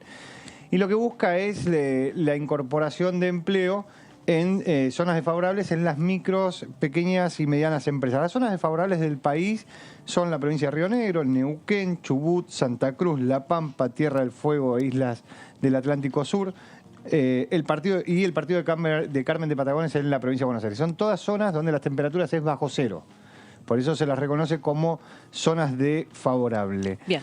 Esto, recuerden que, por ejemplo, fue toda esta zona la que tiene la tarifa especial para el consumo de gas domiciliario. ¿Qué es lo que plantea este proyecto? Este proyecto lo que plantea es que la empresa que empiece a tomar personal, las pymes que empiecen a tomar personal, supongamos esto, Vaca Muerta, sale la ley de hidrocarburos, Vaca Muerta va a generar y está generando varias pymes que funcionan como satélites de las grandes empresas que están en la zona, van a afectar el importe abonado a los trabajadores en concepto de zonas favorables. ¿Por qué? Porque los salarios en esa zona del país tienen un plus que tiene que ver con zonas desfavorables como pago a cuenta presunto de las contribuciones de seguridad social. ¿Esto qué significa? Para una empresa que tiene que pagar un salario más alto que la media del país porque sus trabajadores están en zonas desfavorables, lo cual el costo de vida es más alto, bueno, se le baja de alguna manera los aportes patronales porque compensa esta diferencia. Este es un régimen que tiene un plazo de duración de 12 meses. ¿Sí? Básicamente lo que dice es que para los primeros 10 empleados nuevos, estamos hablando de pymes, micropymes, afecta 2 veces el importe abonado en concepto de zonas desfavorables, en concepto para las contribuciones de seguridad social. O sea, es el doble.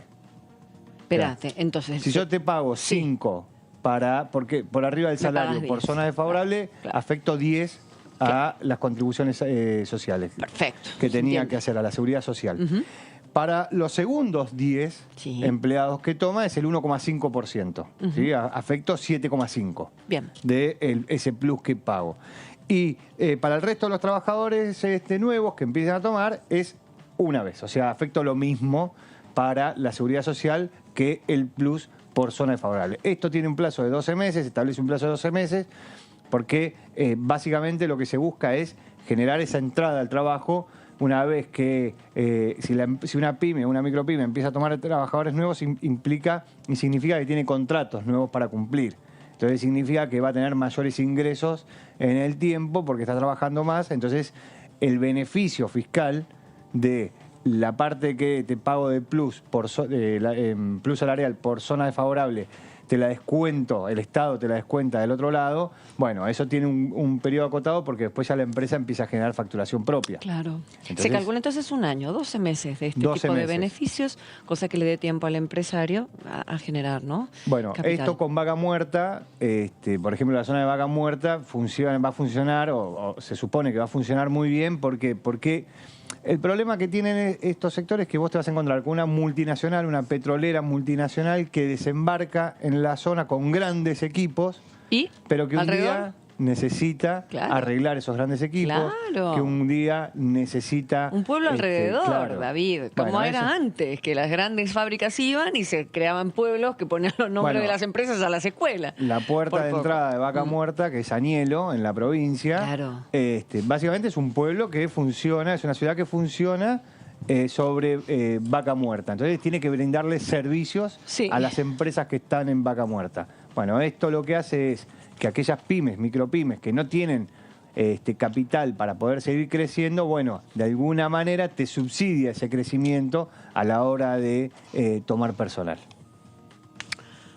Muy bien, así estamos entonces. La oposición está hablando bastante a través de las redes sociales. Lo tenía abierto recién, pero básicamente es cuidar la institucionalidad. Elisa Carrió, hablo directamente de golpe de Estado, en los términos de la doctora Carrió, que se sabe que su opinión es bien concreta, concisa, y sabemos distintas opiniones sobre la vicepresidenta que ha tenido a lo largo de la vida. Pero hay muchos referentes que se están expresando. Más o menos el mensaje es unificado de lo que en esa línea, de distintas palabras, pero tanto desde el PRO como de la coalición cívica, como de la UCR. Hace un ratito yo estaba preguntando si capaz sacaban algún comunicado unificado o demás, y dicen que no, porque todavía obviamente no saben en qué puede repercutir esto o qué consecuencias concretas puede haber, si puede haber algún cambio real. Digo, hasta ahora tenemos denuncias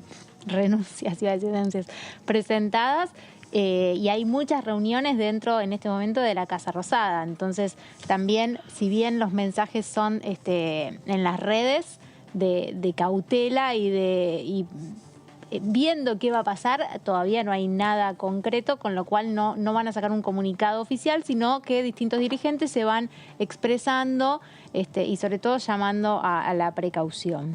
Exactamente. Como decíamos anteriormente, mucho cuidado. Las reuniones, imagínense ustedes, están sucediendo minuto a minuto, están distintos gentes reunidas cada uno por sus lados, y veremos que la decisión del presidente de la Nación con respecto a este pedido de renuncias y cómo sigue la vida cotidiana en cuanto a estos grandes anuncios que se van a hacer esta semana de promover, en verdad, motorizar la economía con dinero que se pueda poner en la calle, la famosa inyección de dinero que hablan algunos. Ya nuestro próximo diputado presentamos distrito.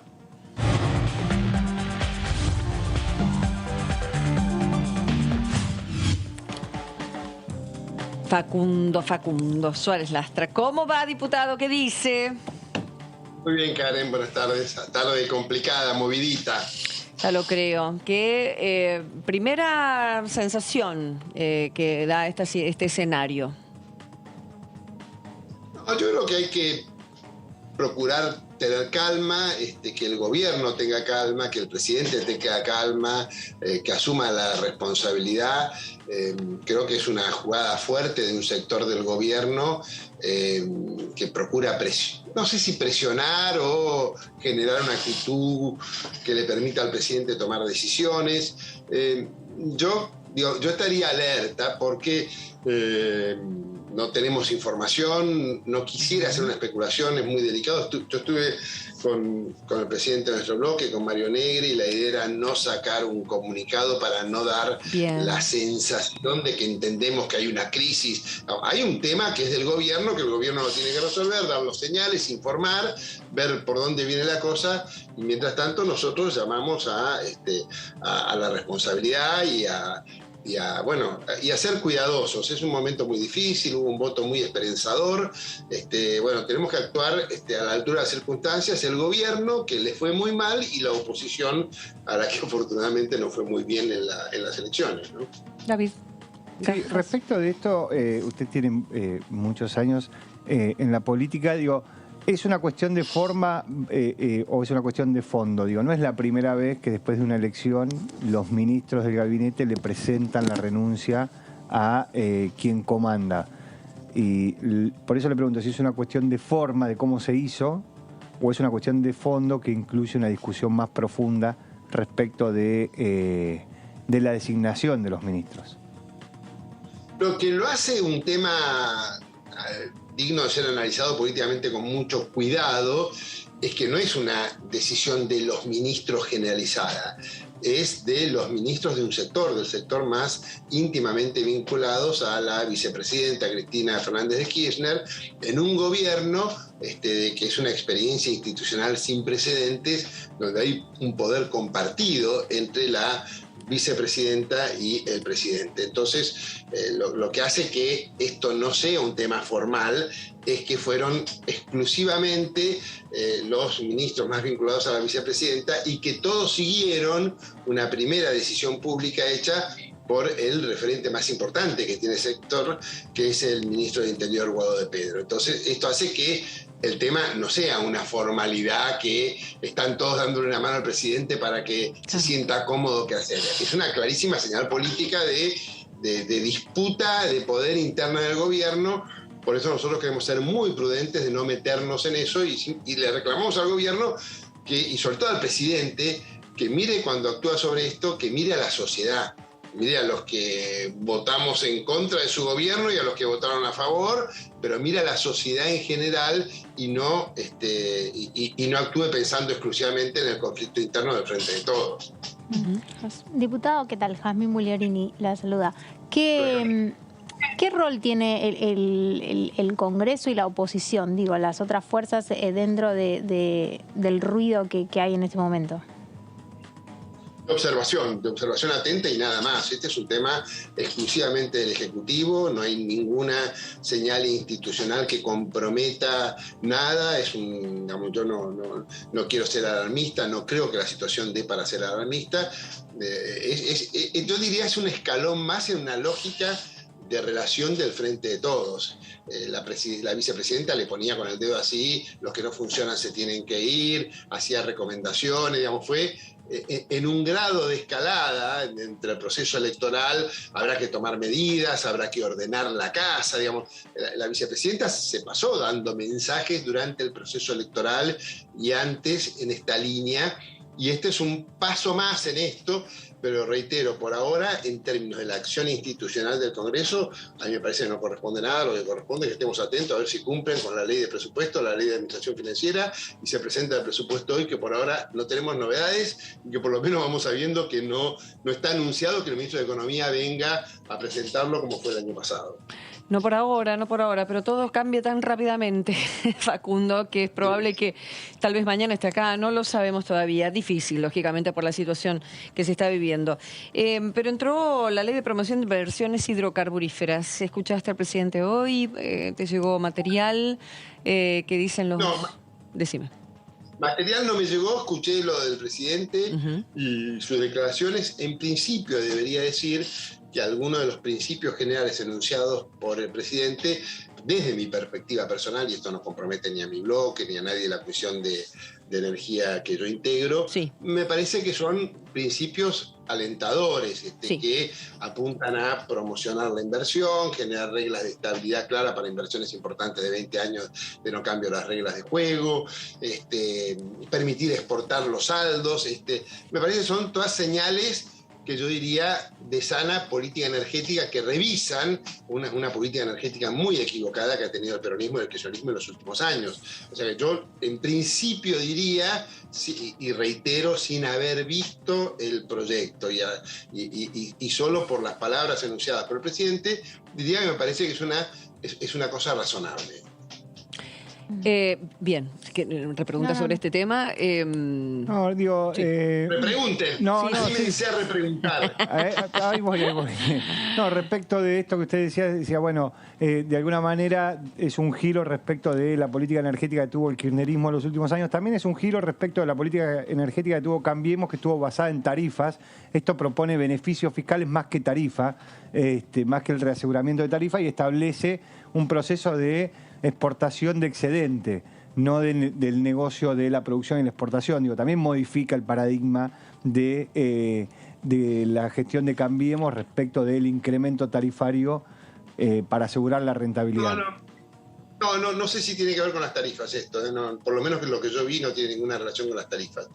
Me parece que esto tiene que ver con las condiciones para la inversión y no con las tarifas. En todo caso tendría que ver con el precio que se le reconoce por el crudo a la extracción, pero sinceramente no quiero avanzar en comentarios porque solamente di mi impresión favorable a las dos lineamientos centrales que planteó el presidente. Que no es poco, que vamos viendo bien para el consenso para que salga.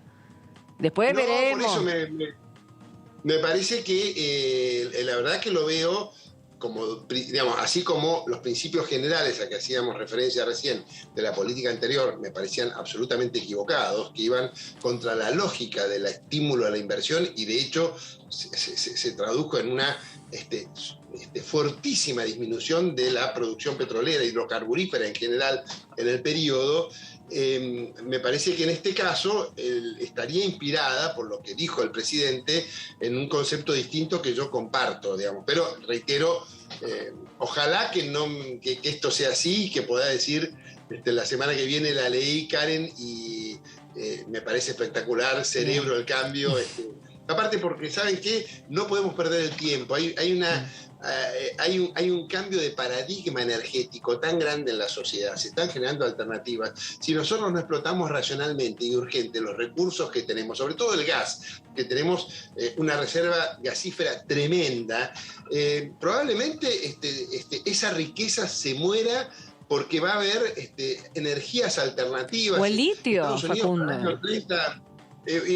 Por eso, entonces, esto es una cosa de utilizarla racionalmente, hacer como hizo Noruega con el petróleo del mar, un fondo anticíclico, no se la gastó en demagogia y populismo, sino generó una economía fuertísima y política de inversión en sectores públicos de salud y educación que fortalecieron enorme las capacidades competitivas y productivas de Noruega. Entonces, bueno, esta es una muy buena oportunidad, pero hay que hacerlo urgente. Entonces yo, la verdad, tengo la esperanza de que esta sea una ley bien inspirada. ¿Les gustan los países nórdicos a los radicales, Facundo? Hoy hablé con Tetaz, que me mencionó a Dinamarca. Yo digo, bueno, encantados todos, pero que es complejo trasladar. Toda la socialdemocracia. No, ¿sabés por qué, Karen? Porque son buenos modelos de Estado, son países, claro, radicales, son partidarios de Estados muy fuertes, de Estados muy presentes, muy eficaces, pero muy chicos en su relación en la relación entre el esfuerzo fiscal y el producto que dan. Es todo lo contrario a lo nuestro, por eso nos gusta a los radicales el modelo. Bueno, pero son procesos. Pero más allá de eso, digo, porque en algún momento fueron un poco más grandes también. Más allá de eso, digo, de los radicales, digo, ¿cuál es su perspectiva de cómo quedó el radicalismo después de estas PASO? Muy fortalecido en todos lados. Primero, el triunfo enorme en Mendoza. Imagínense que le sacó 20 puntos, una coalición, 25 puntos, 20 puntos, una coalición liderada por el radicalismo en Mendoza. En Santa Fe, contra todos los pronósticos que indicaban en la coalición nuestra, el frente del PRO en Juntos por el Cambio, como primero, salió tercero. Las primeras dos listas fueron radicales. Lo mismo el triunfo en Corrientes, el triunfo en Jujuy, el 40% de los votos de Facundo Manes en la provincia de Buenos Aires. La verdad que el radicalismo sale muy equilibrado en su relación con el PRO de esta PASO. Bien. Diputado, y en ese sentido, en la ciudad de Buenos Aires, en donde ahora tienen que amalgamar las listas, usted fue candidato, ¿qué ve ahí? Lo mismo, yo diría lo mismo porque primero porque el radicalismo estuvo muy integrado por su conducción oficial, que llevó 2 diputados, Martín Tetaz y Carla Carrizo. Nosotros no logramos llegar al piso, pero con una perspectiva muy radical.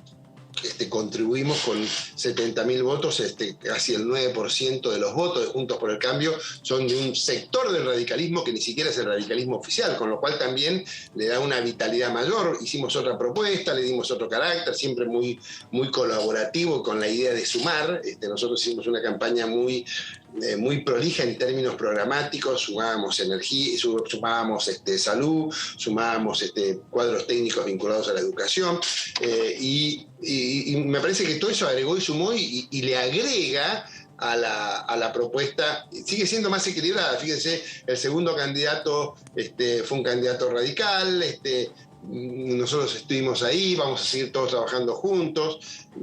Yo creo que en la ciudad también salió fortalecido el radicalismo, no solamente por Martín Lustó y la conducción oficial, sino también por nuestro propio aporte. No sé si todos los partidos que integran la cosa pueden decir lo que un grupo de radicales dice, que somos el 9% de Juntos por el Cambio. Hay de los 15 partidos, no sé cuántos son, no sé cuántos pueden decir eso. Bien. Y apareció Milei, y apareció con un caudal de votos muy grande. Hay un gesto pero es grande el caudal de votos. Incluso le preguntaba a Fagioli, que en los barrios más humildes sacó más de un 10%, 15%, 13% de Ciudad de Buenos Aires. Es un tema a analizar. ¿Cómo lo analizas vos? Yo creo que es él fue el que canalizó el descontento mayor. Es un voto, es un grito antisistema, es un grito antipolítica. Yo veo que tiene más que ver con eso que con esta idea del liberalismo a ultranza que en algún punto plantea Milei. Si uno ve, uno podría suponer que el voto de Milei, en función de una posición muy liberal podría estar entre los sectores de mayores recursos y la verdad que esto no sucedió, digamos, los sectores más preparados, con mayor nivel de información, con una capacidad mayor de entrar en la conversación pública y en el análisis, no apoyaron eso.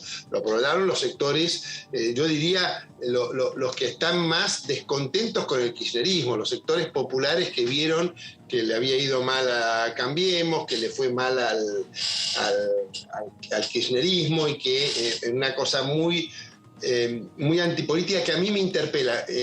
Yo les he planteado acá, ustedes conocen propuestas mías que tuvieron muy poco eco en la Cámara de Diputados, de generar reducciones en los ingresos, no solamente de los diputados, del conjunto de la administración pública en la pandemia, que hablaba de una disminución de un proyecto de ley presentado con la firma de varios colegas, que hablaba de los que ganaran más de 150.000, 5%, y no estuvieran en prestaciones esenciales, 5%, los demás de 150, el 10%, y los que de arriba de 200, el 15%. En la pandemia proponía, bueno, esas cosas que ni trataron, que no hubo empatía, cuando en muchos lugares del mundo el sector público daba señales frente a la pandemia de el esfuerzo compartido. Bueno, hay cosas que la política ha hecho que no han sido virtuosas, que han generado indignación y fue tan categórico y firme el mensaje de Milei en esa línea que me parece que concitó mucha atención. Yo personalmente no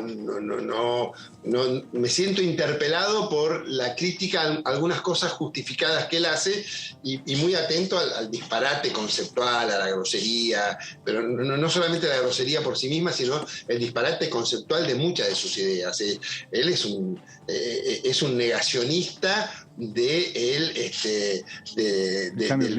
tema del deterioro ambiental, es un negacionista absoluto de eso, tiene posiciones que contradicen todo lo que son lo que podría ser la impronta juvenil y verde que está desarrollando el mundo. Claro, él tiene una mirada muy pro inversión de impacto ambiental negativo, bueno, cosas que le ponen un límite. Yo creo, no lo veo como un fenómeno. Fenómeno fue cuando Adelina D'Alessio de Viola sacaba 21%.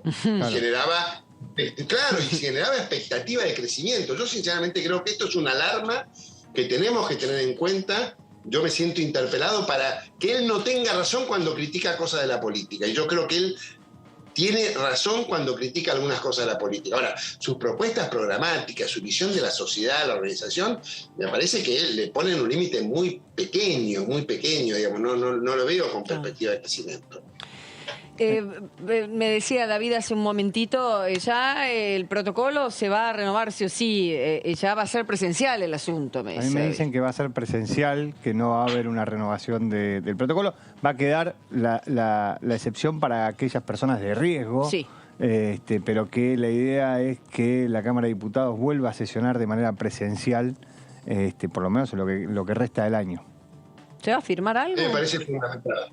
No, a mí me parece fundamental que vayamos en esa línea y lo pienso, y ustedes que son cronistas parlamentarios y conocen bien el funcionamiento de la Cámara, lo pienso sobre todo, no tanto la imprescindible necesidad de que sea presencial para las sesiones, que no lo veo tan importante en las sesiones, pero sí para el funcionamiento de las comisiones. Sí. La complejidad de los temas que tenemos por delante requieren que quienes trabajemos en estos temas tengamos la posibilidad de interactuar, de dialogar, de escucharnos, de conversar. Ahora, pregunto, para otros temas menores o que no haya o que no tenga tanto disenso, pero que son muy necesarios, no sé, contratos de trabajo para trabajadores en situaciones difíciles o para las comisiones. Una ley ovina. ¿Las comisiones no pueden seguir siendo mixtas para que se puedan reunir un viernes, por ejemplo, y para que avance y sea todo más rápido? Bueno, eso podría ser que los viernes puedan ser comisión, pero yo creo que hay algunos temas que son, por ejemplo, está la ley de hidrocarburos. Sí, se entiende. Temas vinculados a la negociación de la deuda, la comisión de presupuestos. Me parece que son temas que requieren presencialidad porque los temas de política internacional, yo creo que si nos sentáramos a conversar seriamente, diputados de todos los partidos políticos, no saldrían los mamarrachos de apoyo a Venezuela. Venezuela, Nicaragua, que saca el gobierno, digamos. Yo creo que si pudiéramos conversar cara a cara y decirle, che, no, ¿cómo hacer esto? Aflojá un poquito, arreglemos esto, manifiesten algo. Yo creo que la falta de presencialidad, la falta de interacción perjudicó enormemente. Yo estoy terminando mi mandato, no voy a ser reelecto. Me pasé 2 años sin poder hablar con mis colegas. Y les digo, es una frustración personal, porque yo soy de los que creen en la capacidad de convencer a los otros. Me ha pasado en mi vida política de haber convencido a mucha gente y haberme convencido yo con argumentos de otros, que es una dinámica fundamental del sistema parlamentario. Entonces, yo soy un favorable absoluto de que, como está la situación sanitaria, con los cuidados del caso, muchísimos ya estamos con doble vacuna, cuidando al personal del Congreso, con mucha prevención, pero yo creo que tenemos que ir a la mayor presencialidad posible. Bien, y te vas al viñedo nomás. Vuelvo a ser viñatero por decisión del pueblo. Está muy bien. Listo. Gracias, diputado. Un placer, como siempre. Igualmente, gracias a ustedes. No, por favor. Bueno, así estábamos, ¿no? Viendo con mucha cautela, y estuvo el diputado de la oposición que confirmó que se reunió con Negri. Hablábamos de eso hace minutos nada más, de qué manera la oposición está tomando esta crisis de gabinete. El diputado que escuchábamos, Carnaghi, del oficialismo, sí se refería a esta situación que está ocurriendo con el pedido de renuncia, al ofrecimiento de renuncia al presidente. Todavía no hay novedades. No se sabe concretamente. En las próximas horas seguramente habrá alguna notificación oficial sobre el camino a seguir, ni más ni menos, el camino a seguir de este gobierno, que le queda un largo trecho. Todavía falta un tiempo para las elecciones generales y ni que hablar para la final del mandato dentro de 2 años. Y en el medio recuperarnos de esta pandemia tan dolorosa y cruel y tremenda. Decía Suárez Lastra que se reunió con Negri, dijeron no vamos a mostrar ninguna posición, es un tema del oficialismo en este punto, es una decisión interesante que no echa más leña al fuego, digamos. Exacto, ¿no? tal cual. Cuando alguien está en un momento de debilidad, no golpear no es poco para la oposición. Hay que ver si todos lo mantienen, ¿no? Pero al menos oficialmente, porque hay otros dirigentes que sí están tuiteando por ahí con más agresividad, pero bueno, a nivel conjunto, en lo que es el frente, no está emitiendo ningún comunicado ni nada. Hay que recordar que, claro, Facundo Suárez Lastra dijo, bueno, me voy a trabajar a la viña, porque, claro, él era candidato en la lista que encabezó Adolfo Rubinstein en la ciudad, que competía con la de López Murphy y con la de Vidal. Bueno, la de Vidal ganó con amplia diferencia, pero López Murphy también hizo una buena elección, con lo cual ahí se va a mezclar las listas. La lista de Adolfo Rubinstein, en la que estaba Suárez Lastra, no llegó al piso suficiente para entrar en esa mezcla o en ese reparto de lugares adentro de la boleta que va a llegar finalmente a noviembre. Hicieron una gran interna, ¿no? El radicalismo después de muchos años. Hizo una gran interna, la provincia de Buenos Aires por ahí se notó mucho más. Cuando uno ve el mapa de la provincia de Buenos Aires se ve que competían 2 listas, la de Diego Santilli y la de Facundo Manes. La de Santilli se le ve una preponderancia en el conurbano y en los grandes centros urbanos, la de Facundo Manes una preponderancia en el interior de la provincia de Buenos Aires. Sí. El mapa es más rojo que amarillo. Sí. Pero la mayor cantidad de votos lo tienen los amarillos por una cuestión de concentración de población. De población. Exactamente. Pero bueno, es interesante. Escuchaba a Rossi decir qué pena que nos fuimos a más internas. Bueno, perdedor del oficialismo en el caso de que se presentó, ¿no? En Santa Fe. De los rebeldes, pero fueron los creadores de las PASO, dijo, sí. y no las sabemos. Bueno. Lo que pasa es que los oficialismos en general no van a interna. Digo, hace. La interna, la elección de medio término del 2017, el oficialismo de ese momento decía que eran un gasto las internas. En general los oficialismos se ordenan mucho más simple a la hora de ir internas que las oposiciones. Claro, pero digo, en algún lugar a los sectores que dicen que no sirven las PASO, y bueno, quedó demostrado que sí, ¿no? Claro. Pasa que también estuvo la orden de que no haya en este caso internas. Por eso Rossi, un rebelde. Bueno, sabemos, hubo toda una otro situación de mucha tirantez con su presentación y con Perotti que dijo no de ninguna, la vicepresidenta dijo de ninguna manera, el presidente acompañaron al gobernador y ahí lo que intentaba decir aún es así quiso seguir. Lo que intentaba decir es que en general los oficialismos se ordenan, digo, no es la primera vez que un oficialismo, para ponerlo en otro momento, la interna que hubo entre Gabriela Michetti y Horacio Rodríguez Larreta por la ciudad de Buenos Aires. a pesar de que el jefe de gobierno de ese momento, Mauricio Macri, decía no hay internas, yo tengo al sucesor, que es Horacio Rodríguez Larreta, Gabriela Michetti, en ese momento se rebeló a la orden, fue una interna, perdió, pero... Pero fue, y hizo no lo sucede. que sintió que tenía que hacer. Sí, Juntos por el Cambio tuvo interna en 17 de los 24 distritos y es también una estrategia de ampliación, ¿no? Sí. Sumar a López Murphy a la interna, que no es, del espacio originalmente, y en otras provincias incluso sumaron a sectores del peronismo no alineados al Frente de Todos. La estrategia por ahí en la oposición, que no tiene un liderazgo o un dedo ordenador, fue más amplia también. Bueno, fíjate lo de la provincia de Buenos Aires de Facundo Manes, la discusión que tienen Facundo Manes y Diego Santilli es sobre la cantidad de votos que trajo Facundo Manes y sobre esa cantidad de votos cuántos lugares en la lista le corresponde. Claro. Porque ahora depende de la diferencia del reglamento interno, claro. Y el sistema DONT, que acá lo explicamos, Cualquier cosa, busquen aquí en los videos nuestros de nuestra página de DTV. Señores, que el día de hoy termine en paz, con calma y con serenidad y un rumbo claro para seguir. Es nuestro deseo y por supuesto aquí toda la información parlamentaria como siempre en DTV. Chao, hasta la próxima.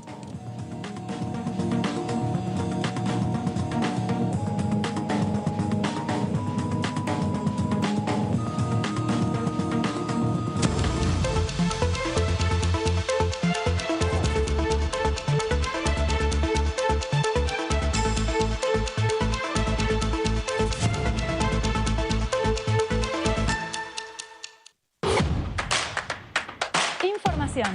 Análisis. Diálogo. Consenso. Innovación. Economía. Ambiente. Tecnología. Federalismo. Pluralidad. Oficialismo. Oposición. Todo lo que sucede en el Congreso